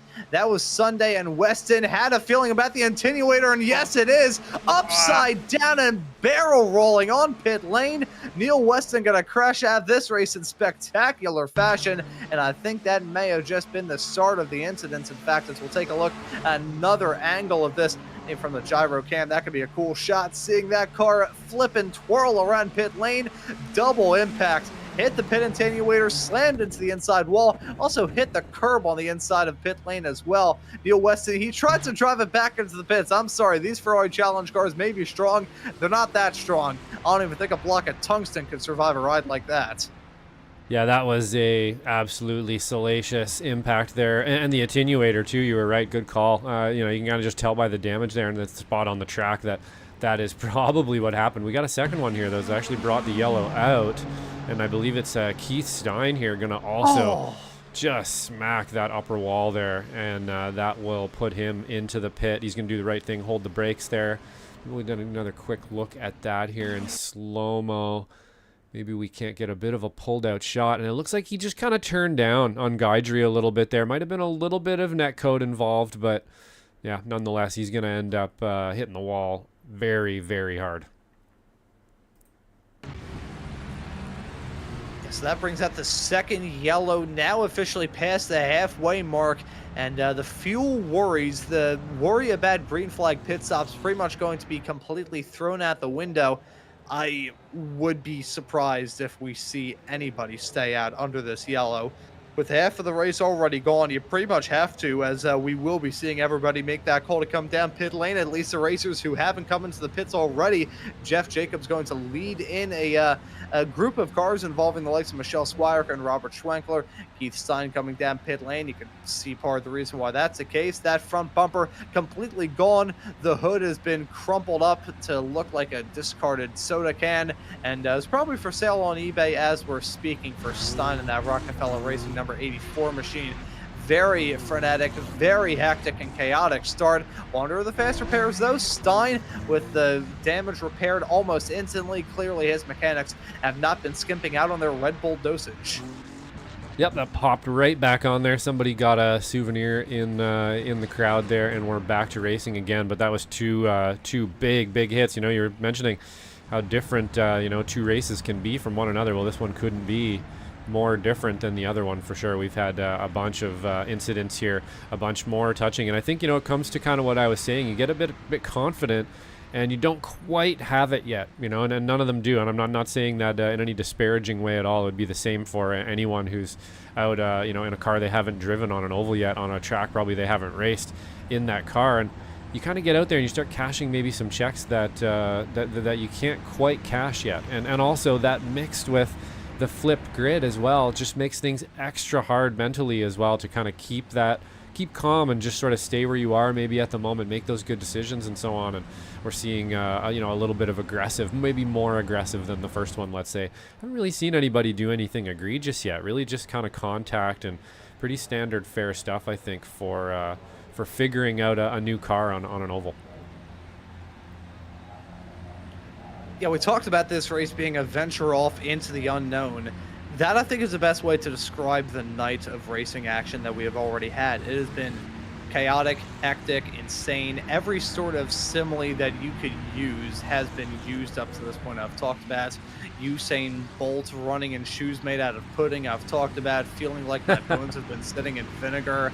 There's been a whole litany of other things. But, you know, in these hectic races, that's usually when those odd phrases come out, because eventually when you see racers go three wide so often, when you see so many close calls, you run out of the similes to use, you run out of the metaphors to use, and sometimes you have to tread uncharted territory. Which is usually uncharted for a very good reason. Nobody wants to hear about Usain Bolt running in pudding shoes. Yeah, it's a pretty good one, though. It paints a decent picture. We all know who he is. Pudding shoes.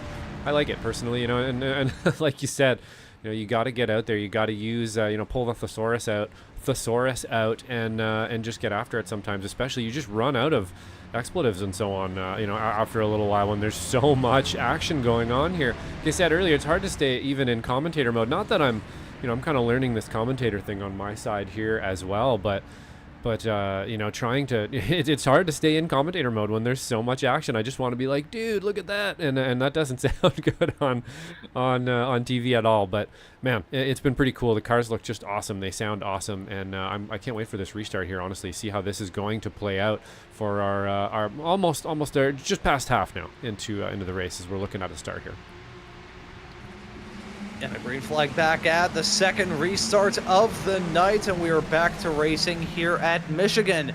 Now, with only 11 minutes left on the clock, this is the time to have a clean run, and it's not going to be a clean run for Joe Nagy. He's picked up a black flag restart violation for the driver, the 37. He'll have to come down pit lane to serve that, and now he has to worry about actually getting to the bottom of the racetrack so he can come down pit lane in the first place. Meanwhile, the front two of Chester Guidry and Leo Dragata breaking into their own little duo. You can see those two working together, utilizing the bumpers and bump drafting their way down the back straightaway. They're going to hold on to it. Look at the damage on the front end of Nagy's car, and look at where he is out there on the racetrack.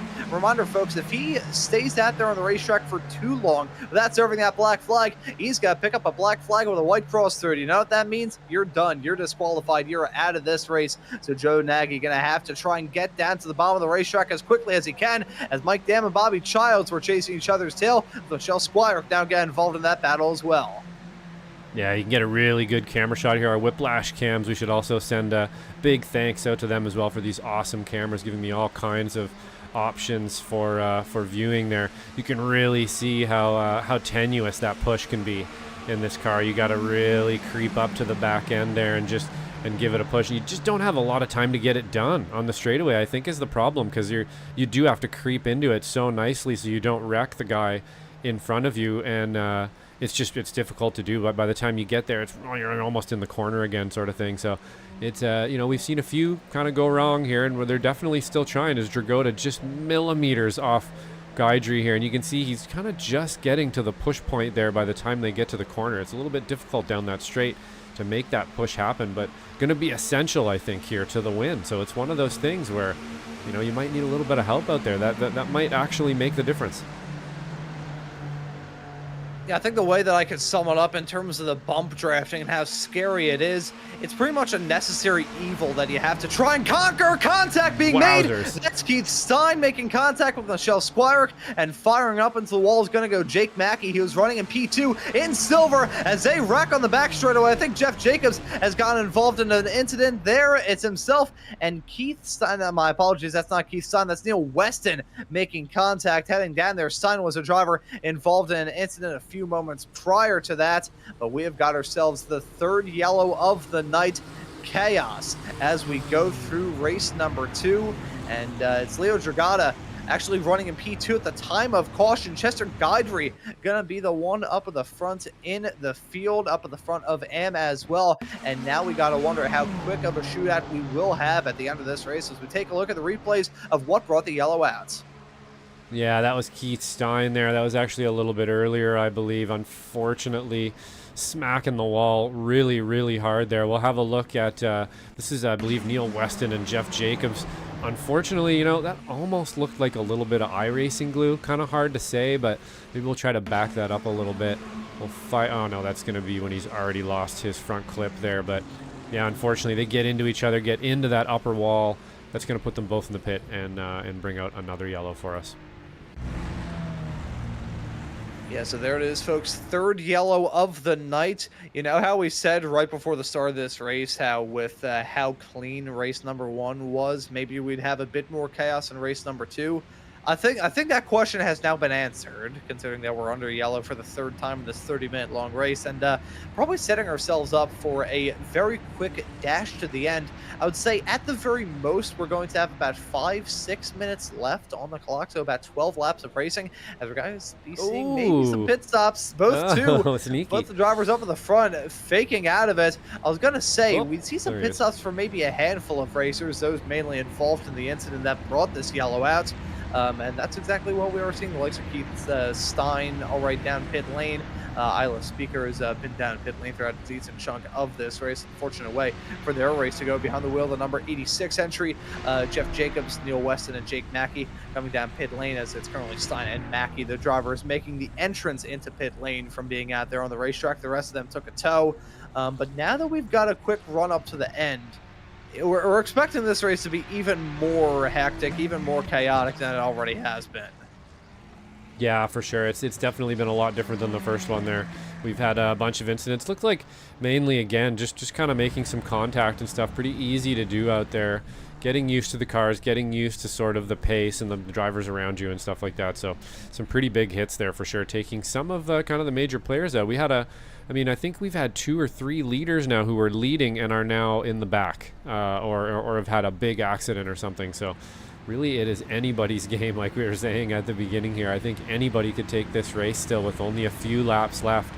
We're going to try to keep it as clean as we can here, but we'll see how it goes. I think, again, it's one of those things where you're trying to get to the front, and you want to get to the front as quickly as you can. You want to get up to that pack that you think you should be a part of, and a lot of the time, there's other drivers out there that have other plans for you, and that's kind of the way it works. We see Carlisle here using all of the tools and getting the wipers going there. Yeah, that's one thing about sports car racing that I gotta say, very good reason why I'm usually just a commentator. I am not the best behind the wheel on iRacing. I say that I have a sim rig, which is basically the equivalent of the living quarters that they had for Italians and Irish on those big ships that would go across the Atlantic at the turn of the century. My sim rig is not very good. The wheel creaks. I basically have to go 90% down on the throttle pedal for it to actually register as going flat out, which is neither here nor there. And one time I was driving a spec Miata car, my H-pattern shifter, the bracket on just went straight down. So I tried to slam it down to third, and the shifter went right with me in that movement. But I like open wheel cars personally, just because you could tear off, you have a swift little visor tear off.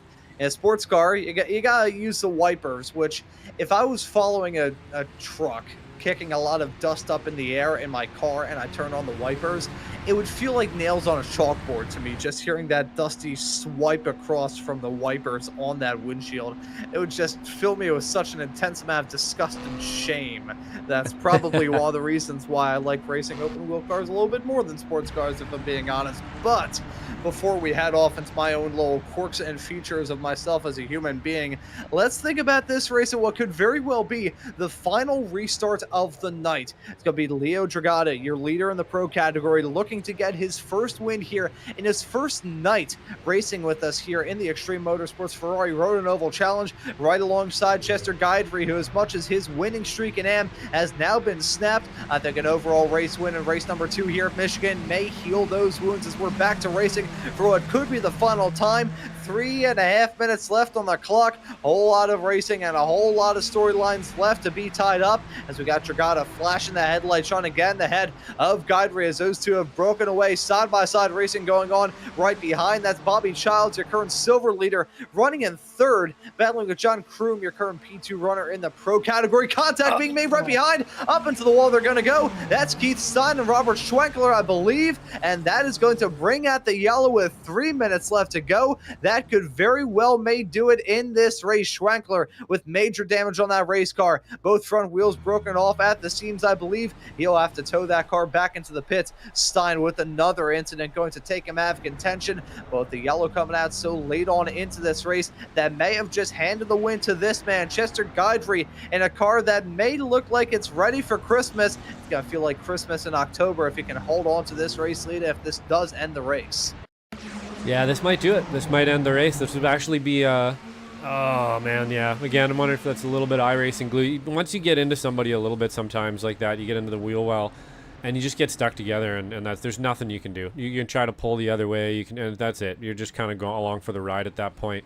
Unfortunate to see it in the back. You could see it getting fairly frenetic there in the back. They were kind of jockeying around for position, and sometimes that's what happens. But last night, the Mustang race ended under yellow as well. Very similar similar to this, at a bunch of clean running, and then near the end we had an accident, and then a bit of an anticlimactic end to it, although there was a ton of action in between, as there was tonight. So we'll see. Maybe we'll get one here, but we might end up finishing her here. We might have Guidry as our first oval winner.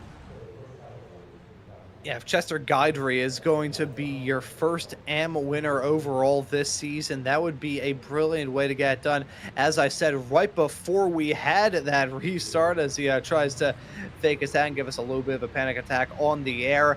As I said right before that restart, if he was able to match the result and get an overall race win, it would make the result from a little bit earlier on when he was run fine and had his AM winning streak snapped. It would make it feel a heck of a lot better, as now at this point of the race with 54 seconds left to go, I believe we are going to get a one-lap shootout at the end. Seeing in race control information that we have got ourselves a shortened yellow, and I think we may be getting the restart soon. If we don't get it this time by, that will do it for tonight. We actually may be very close in the run-up to see whether or not we will have a restart. I think the lights are still on that iRacing pace car from everything that I've seen at the current moment. So, actually, now I'm looking through now at the replay. My apologies, folks. I was on a different screen. I think the iRacing pace car lights are off. Yep, With only 15 seconds left to go on the clock, heading down the back straightaway. This very well may do it, unless we're going to have a quick little burst in the run-up to the line. I think Chester Guidry may be able to win this race. We're seeing that yellow flag in the air. 2-1-0. Time running out here. So I believe they'll be coming to take the checker this time by. I would hope that we don't have a quick little burst up to the line and a drag race to decide this race. Chester Guidry in that number 1 car. Certainly number 1 throughout a decent chunk of the season in that AM category. Gonna look to be number 1 of the field here tonight. That pace car will pull down pit lane, but unless there's something that I'm missing here, I believe that will just about do it here tonight from this race. They hit the restart zone, gonna get back up and rolling. They wreck a little bit farther behind. That's not gonna matter as they come across the line. Chester Guidry gonna lead that lap. Did they throw the checkered flag there, or did they actually throw the white? I think they may have thrown the white flag. That may have been the white flag here. Yeah. We may have a one-lap dash to the end of this race, folks. I apologize. Chester Guidry gonna try and do everything in his power to hold off the challenge from Leo Dragata as they're side-by-side heading their way down the backstretch into turn number 1. Who's gonna get this move done? Who will jump in front of who? Dragata gets that move done on Guidry, but now we're on board with Bobby Childs in that number 17 machine. Leads in silver. Will he be able to get a move done to jump his way into second? Looks like it'll be a photo fish between him and Guidry as Leo Dragata gonna steal the win here at Michigan, the dying breath of this race. Yeah, Dragata at the end there almost looked like Bobby Childs was going to pull it out there on the outside for a moment, but he was able, Dragata able to get it, and we got a one lap dash. Really happy about that we finished properly, I would say. We actually got to finish to the end, and unfortunately here, Guidry did get, kind of, well, I wouldn't say robbed of the win there at all. We definitely raced for it, and that's what we are here to do. Dragota celebrating here, firing the guns. Pretty good stuff there at the end. Awesome. I was saying earlier, there was drivers all over the place. You look at Bobby Childs tonight. He was in first. He was in third. He was in almost dead last, and then ends up on the podium. So, man, some great driving out of everybody. That was a really fun, action-packed race. I'm really looking forward to the next one. Yeah, looking forward to round number 4 of this season when the series rocks up to Le Mans. And funnily enough, folks, the first race of that race will actually be the end of the first half of this season, too. Time flies when you are having fun. What a night of action here, though, at Michigan. And we'll see Leo Dragata burn it down in that 118 car. Maybe give us some celebratory donuts on that start-finish straightaway and what was a hard-fought finish to this race. That was very odd for it to end. I'm going to look through to see whether or not there was any sort of green-white checkered provision put into this race. I'm going to have to do my research there. I didn't think that we would actually have ourselves a green-white checkered, but we did. And it was this man, Leo Dragata, walking away with a victory at the end of it all. We'll get those results loaded up for you in just a couple of moments' time to let you know how everybody shook out at the end of this 6th race of the season. At the end of the 3rd round of the championship, Leo Dragata wins it. In his 2nd race in this series, he gets the W over Bobby Childs, your silver class winner, finishing in P2. Chester Guidry, as much as he should not hang his head low, returning for his 5th win in the AM category this season. There may be a slightly sour taste in his mouth with how things shook out at the very end. Looking right behind, outside of the overall podium, John Kroom will finish 2nd of the pro racers. Mike Dam with an overall very solid night, but not a night that sees him return into victory lane even after a pole. He finishes this race in P5, enough to preserve his championship lead, but not much more than that. Michelle Squire will finish in 6th in a very topsy-turvy night for her. Kevin Carlisle will finish in 7th there on Sunday, and 8th with Sean Mulholland and Jake Mackey, the 2 silver class racers, rounding out your top 10. Yeah, and then in 11th place, we have Mike Mann. In 12th, Joe Nagy. In 13th, Chris Thorman. In 14th, Jeff Jacobs. In 15th, Casey Knight. In 16th, we have Robert Schwenkler. In 17th, we have Keith Stein. In 18th, Neil Weston. And 19th, we have Ilya Speaker.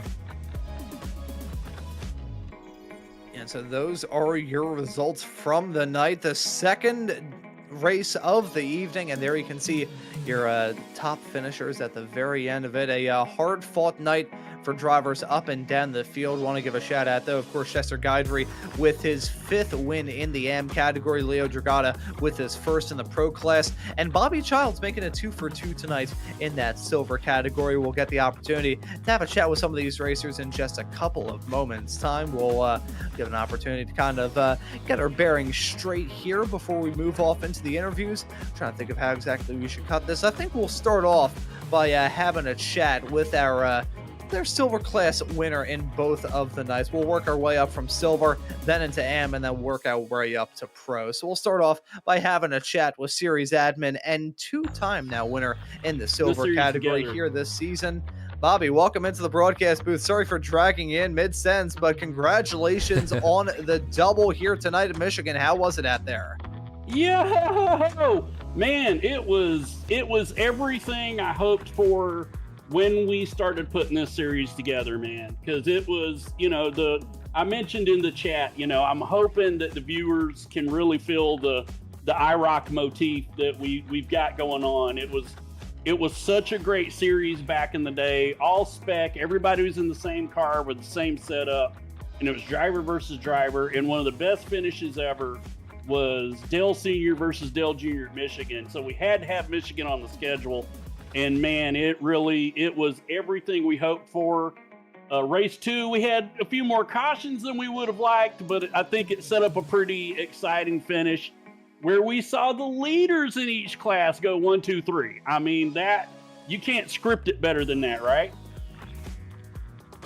I was going to mention that, how we had all 3 of our class winners in the 2nd race finish on the overall podium, and a very heart-pumping finish to 1-lap dash running up to the line. I want to ask you about the nerves all throughout race number 1 and race number 2, because it was a very nervous night for both of the races, but different reasons for the nervousness in both.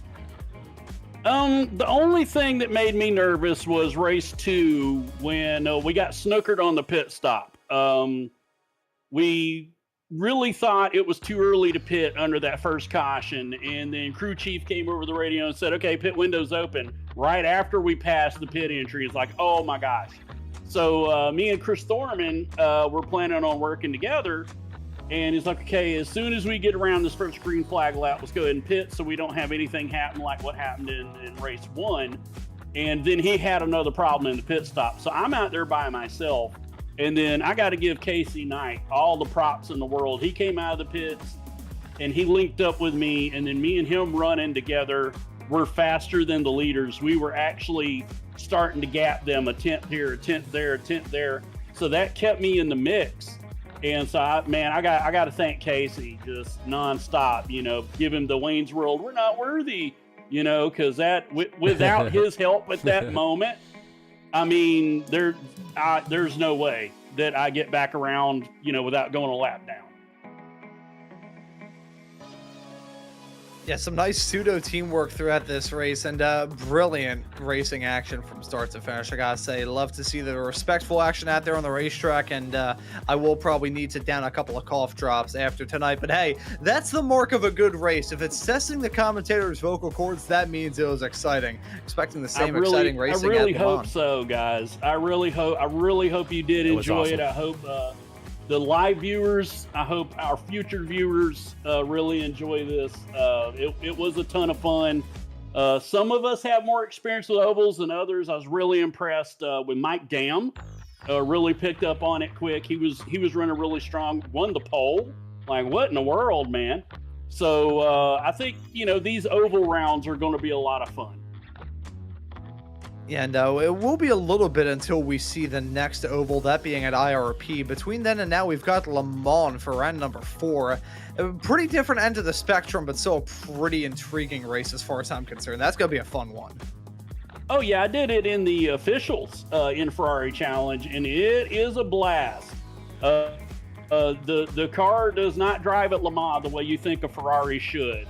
So it really throws you off your game. You have to drive the track a completely different way than you would think you ever have to. But these cars are fantastic at Le Mans. I think it's going to be a lot of fun, just like this race was. I'll tell you what, that was some of the most enjoyable action I've ever been able to commentate, and that's probably the most nervous I've ever been in a broadcast booth as well. Bobby, thank you for everything that you do here in FROC to put this series together. An absolute treat to be a part of these broadcasts, but we'll give the floor to you to give a thanks or shout-outs at the end of this interview. Well, most of all to Jeff Jacobs for humoring this idea, and you going, oh yeah, okay, that sounds cool. The way you know how Jeff talks. And then I got to give a big shout out again to Casey Knight, but for a different reason. Him, Michelle Squirk, Kevin Carlisle, they put in a lot of time with me testing the ovals for these cars, and without them, I don't think we would have gotten this series put together. So I've got to give a huge shout to those drivers for how they participated in making the oval side of this happen. I want to send a huge shout out to our regular sponsors, Frank Rico and the guys at Ricmotech. We love you guys. Speed Labs Esports, the SCCA Foundation. Those partners are why we're able to do all these things as well. And to SMB. I can tell by the sounds of your voices, you loved this as much as we do, and that's all we can ask for in a broadcast partner. So, man, just woo, P2, baby. Nice. I can imagine you're pretty pumped up about that result there, Bobby. And I gotta say, if you look back on this broadcast, right at that last second too, man, get some side draft going. Who would have thought a Ferrari 296 Challenge would side draft as well as these do? Amazing. But, man, it's fun. It is so much fun. Oh my gosh. If you're watching in the next season that we do FROC, if you're watching now, you've got to join. We're going to get more ovals in next time we do this, and it is an absolute blast. I'm looking forward to IRP, but I'm looking forward to seeing whether or not we've got another big oval on the schedule for season 2, whenever that may be. But Bobby, thank you for joining us in the booth. If you get the opportunity to look back on this show, speaking of the weird noises, there were many times where it sounded like I sat on a cold toilet seat tonight. It was so close. But Bobby, thanks for joining us. Thanks for everything you do, and well done on the P2 here tonight. Thank you, guys. And that right there was Bobby Childs. Always love having a chat with Bobby. And Josh, I think I'll pass the mic off to you to have a chat with Chester Guidry, our winner in the AM category in race number 2, and so close to getting that overall victory in the second race as well. Yeah, absolutely. Let's get him in here. That was quite the frenetic race at times there, Chester, for sure. And you had the win almost right up to the end. We got a dash to the finish and weren't quite able to grab it. But let's hear it from your perspective. How was it out there tonight with the Ferraris around the oval? It was a load of fun. Had a blast in this. I'm glad that we decided to put this league together and throw some ovals in with it. Really kicking myself disappointed about that last race. That last late rule change that allowed that one lap shootout. I saw Leo had a run, and I thought about blocking it. I could have blocked it. I decided that I didn't think that I needed to. Stayed on the bottom, and Leo executed perfectly. He pulled down once he was clear, only by an inch, and that was all she wrote. I was in his aero wash at that point and lost my momentum, came out third overall, so not happy about that. And then there was a caution at one point that I apparently caused, but I don't know what happened there. It didn't even look like I hit the guy. Maybe it was net code, but all of a sudden his car looked like it was on ice. So hopefully, he watches the replay. I need to watch the replay and see what happened. Yeah, there was a little bit of touching out there, maybe a little bit of netcode going on, a little bit of iRacing glue and stuff. Very difficult for that long to stay just right beside everybody. And, it looked like the side draft was working out there a little bit and mainly in line most of the time. You were up front there. Did you feel that side draft working for you in the Ferrari at all there? Is it better to kind of just stay behind everybody? And the other question I have there is, how is it pushing in these things? It looked like it was pretty tenuous. Like you really, really have to creep into the back of the car in front of you and be very careful. Kind of hard to do down the straight before the next corner sort of thing. Is that how you saw it as well? Yeah, so first with the side drafting, I'd say it exists. It's not as strong as in, say, like a cup car, but it does exist. And with us being in such a big pack, that makes it even weaker. But you do feel it occasionally. I was able to use that to get around a couple of people. And then the second question about the bump drafting, what makes it difficult with these cars is the back of the car is all sealed off. So you can't really see how close the guy in front of you is to the next person in front of them. So that makes it challenging. The cars do square up pretty nicely though. If you hit someone kind of off-centered, it doesn't really upset the car as much as a NASCAR Cup car. But yeah, just being blind like that makes it a little more stressful pulling up to that bumper without knowing what's about to happen. Yeah, that's definitely what it looked like out there for sure, and that's thanks for the great explanation there as well. It's we're trying to watch it here, and it looked just like it was pretty tenuous as people are trying to push, and we definitely saw some some incidents, a little bit of attrition because of it as well. And so I guess last question is, did you enjoy these things around the oval? To us here, it was one of the more exciting races I've had a chance to commentate on in quite a while out there. It looked like a lot of fun. Is that how you see it as well? You're looking forward to some more ovals? I am looking forward to it. The first race, I think everyone was kind of not sure about the fuel situation. So the first half or so was a little bit of single file pack racing, just trying to feel out the fuel savings. But once we all realized that wasn't an issue in the second race, it seemed like the chaos factor was dialed up a little bit. So, but even still, I had a blast. Looking forward to the next race. Hopefully we'll have some more success then. Awesome, right on. Well, great drive tonight for sure. We really enjoyed watching you out there. Lots of good action, right up to the end there for sure. So we'll leave it with. Is there anybody out there you'd like to thank here before we let you go? Yeah, sure. Thanks to you guys for putting on the broadcast. My friends and family that watched the show. My wife Ashley, my teammates with HTPK Racing, Neil Weston, Lloyd Cooper, Brett Bluen, and John Horry. Right on, Chester. Well, we'll see you next round, and great driving tonight. We'll talk to you soon. Thanks. Yep, see ya. Thanks. And that right there was Chester Guidry, our AM class winner in race number 2 here tonight. Already 5 wins in the AM category for him here this season. Absolutely awesome stuff. We got some more drivers to have a chat with. I think we'll do it in reverse order of the races, and we'll start off by having a chat with our race 2 winner, Leo Dragata, joining us here in the broadcast booth. Coming up, the winner in a very close battle at the end. Leo, welcome into the commentary booth. Congratulations on the win. First time running here in FROC this season. How was it in your debut getting into victory lane? It was crazy. It was a little nerve-wracking driving with everybody, but I'm surprised I even won that because there was a lot of cautions. I'm surprised I didn't get caught in any.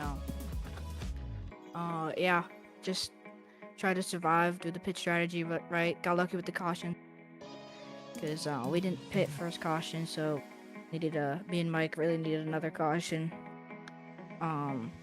After that first one, and then we got 3, so we were set, and then just managed my gap during the restarts, and then luckily at the end there, I had a pretty nice gap through turn 1 and 2, so I was able to drop right up to his rear, going on to the backstretch, and side draft him and take the outside through 3 and 4. Yeah, so very, very contested battle between you two at the very end of this race. Awesome to see from our perspective. Sure, the nerves were a little bit high at the very end of that race. I want to ask you how it was just trying to manage that battle for the race to win at the very end. How was it just trying to stay focused and keep your eyes on the prize in a one-lap dash? Yeah, it was hard because in the first race, I was going around the outside, didn't work, so I thought maybe the inside would be best, so trying to wait for that inside, but I was just playing it how it went as it went on, so I don't know, just kind of just manage and like find your gap and take it when you have it. Don't wait too long, you're gonna miss it. I don't know. It was hard. Well, thankfully for you, at the very end of that race, you didn't miss the bus. You got on, rode it all the way through to the stop, and you're end up in victory lane at the end of the night here, Leo. Thank you so much for joining us here in the broadcast booth. Will we be seeing you for the rest of the season, more specifically the next round of the championship at Le Mans? Yeah, I'm looking forward to it. I came for the road stuff, but the oval stuff is fun. It's hard though, because I'm not usually an oval driver, so I don't know what to do. I don't know when to bump draft and stuff, but luckily I got some practice laps and some bump draft and practice in, so I was able to kind of get a sense where you would pass and bump people. Don't have a great feel for the oval stuff, but you got a good taste for, I can't say it's a champagne that you can spray there. You're still a little bit off of that, but Leo, we'll say that you got a great taste of the drinks that they have in victory lane here, but we'll give you the floor to give any thanks or shout-outs before we let you go and celebrate this win here tonight. Yep, Orion, Jeff and Bobby for letting me join late. And then you guys for the broadcast, family and friends. Yeah. Awesome, Leo. Well, hey, thank you for joining us here in the booth. Congratulations on the win in race number 2, and looking forward to seeing you out there at Le Mans next time out. Yeah, thank you. And that right there was Leo Dragata. At his age, he has more talent than I think I have ever had at anything in my entire life. But Josh, we got one more driver to have a chat with. That's our race 1 winner, Kevin Carlisle. You want to have a chat with him? Yeah, let's do it. Kevin, we had 2 races tonight. Both were kind of very different from the other day. You got the win in the first one. It was really clean. Didn't get too many cautions. And then the second one, cautions came out up into the wall. Tell us how you saw it from your perspective there. How was the difference between the two? Yeah, the second one was chaos, man. We everybody was beating and banging. I think we all kind of figured out what we could try to get away with, and then people kept pushing the limit even more, and just contacts were happening. And I got into somebody in the second race. I don't even know who it was. Whoever, I apologize, but yeah, it's just the car is very twitchy. If somebody turns in late, like to get kind of a later turn in to get a better run off the corner, and you're following right behind them, and the other person on the outside doesn't turn in late, it's easy to get into that person as they're coming down. So that might have happened a few times. It's like I said, and the car's very twitchy through there, so it's really easy to get somebody sideways. Yeah, that was actually a question, that I had. It looked out there very physical. There was, not only a lot of throttle inputs and everything else, but the car just never really seemed like it was settled. You guys were, it looked very physical and very frenetic out there at times. Extremely fun to watch as a viewer there. Pretty intense stuff. Was it pretty intense in there as well? Looks like the car just kind of didn't want to settle down. It's a little bit hard to push people. Lots of stuff to think about in there. Yeah, it definitely was fighting against you. You had to kind of make it do what you needed to. It wouldn't gracefully do it at all. So you had to, like you said, it was very hard to push people, and you couldn't really judge on when you're pushing them too far. You can't see out the car in front of you, so you got to kind of just go by feel. Is he at the corner yet? And then you can let off. So it's very hard to, like you said, to push people and actually get drafts going. The side draft works amazing. Like I know you saw Leo and Bobby they were side drafting all the way up through the field with no help, and I was like, man, if they had some draft partners, they'd be going to the front in a hurry. But yeah, the car was very, very hard to handle. Yeah, we noticed that for sure. And yeah, you definitely nailed the 2 drivers there that were doing it the most for sure. And it did seem to be working for them. We asked them as well. They said, side draft works, maybe not quite as powerful as the draft, but you can definitely get a side draft from these. And it worked for them, even though it did look very difficult on that upper line, a lot more work to try to hold it together up there. Most people kind of opting to stay down low, but could have been anybody's race today. We were saying a few times there, even from the back, pretty clean first one, not so clean second one. We are going into Le Mans, I believe, for our next race. You looking forward to that one? I think these are going to drive real good around there. Yeah, I hate Le Mans. I'm sorry to all the lovers. I hate that track. That's a love-or-hate kind of thing. Yep.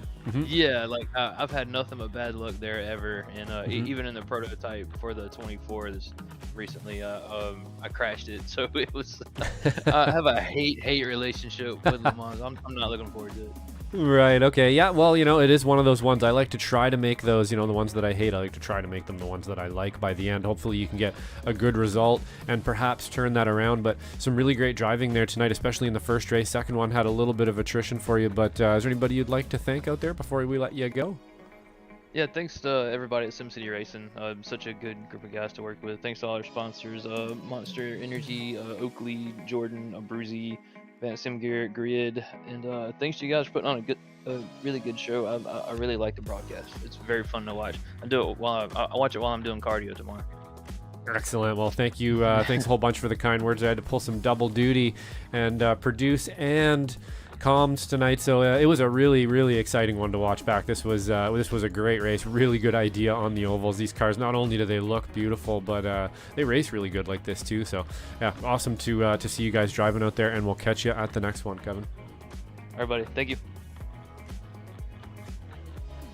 And that right there was Kevin Carlisle, your race 1 winner here tonight at Michigan. I gotta say, Josh, having to pull double duty off on this show, I commend you, because that, I mean, like, I've gotten the opportunity to commentate and produce some shows over on XSLR that you can catch sporadically on Sundays here on Slow Motion Broadcasting, as well as some shows in the past. It's pretty tough. It's very tough when you've got racers throwing haymakers at each other and putting on what I've got to say from my personal perspective is one of the best races I've ever seen. Yeah, no, definitely. It's one of those things, there's a lot going on. It's sort of like I used to be a photographer, and you're so busy, kind of taking photos and trying to pick pictures that you miss some of the action. But tonight it just sucks you in so much. Like I was saying, my commentator brain almost turned off a few times. I almost let a couple expletives out. It is so unbelievably action packed. I'm really, really looking forward to the next oval race, and this was just a fantastic idea. Like I keep saying, not only does the machinery look amazing, I love the liveries, it's a beautiful car, but they race really well too, and we're seeing some great races and some great drivers out of this series. So I'm really looking forward to the rest of this one for sure. And see that right there, folks, all throughout the show, we had the reactions of people who love racing, love watching cars go around racetracks for extended periods of time and having very close moments. Hey, the cars may be pixels on screens, but it's still real racing, and it is still heart pumping, and we had it in spades here tonight. But I'll tell you what, folks, we're not done from not just this series, as we've still got over half the season left to go. Next time at Le Mans, you'll be able to catch that series. The series returning for that race, that'll be coming up in 2 weeks' time. That'll be on November the 5th for the next round of this series. Doesn't even end tonight here on Slow Motion Broadcasting, as we'll be having the action from Sim Racers Group F3 running at the Hungaroring tonight. And along with that, you can catch the rest of the broadcasting action here on Slow Motion Broadcasting on screen right now. Formula V's going to be running at Magny Court. Josh and I will be running the exact same situation, comms and the cams for him, me running lead for that. Those are always some great shows, so hopefully you can tune in for that. The FF1600 is going to be running at Rudskogen this upcoming Sunday, with the Spec Racer Fords going to be making their appearance at Autodromo Jose Carlos Pache down there in Interlagos for the next round of this season. XSLR going to be running at Lanier Speedway, SRG F4 action at Motorsports Arena Oschersleben. F3 is going to be running at Alton Park, and then some Formula V and Formula Ford action to look forward to the weekend after that. A lot of stuff to look forward to as we round off the month of October here on Slow Motion Broadcasting, and get along with it here for the first ever season of the Xtreme Motorsports Ferrari Road and Oval Challenge. This was a heart-pumping night of racing action here tonight at Michigan, and hopefully all of you were able to enjoy it. But as for this broadcast here tonight, for number 3 of the Ferrari Road and Oval Challenge here on SMB, that will just about do it. So for myself, Ron Maunz, and Josh Wilkie working the comms and the cams with me on tonight's show, I say thank you also very much for tuning into the action here on Slow Motion Broadcasting tonight, and we hope to see you all wherever it is in the not too distant future.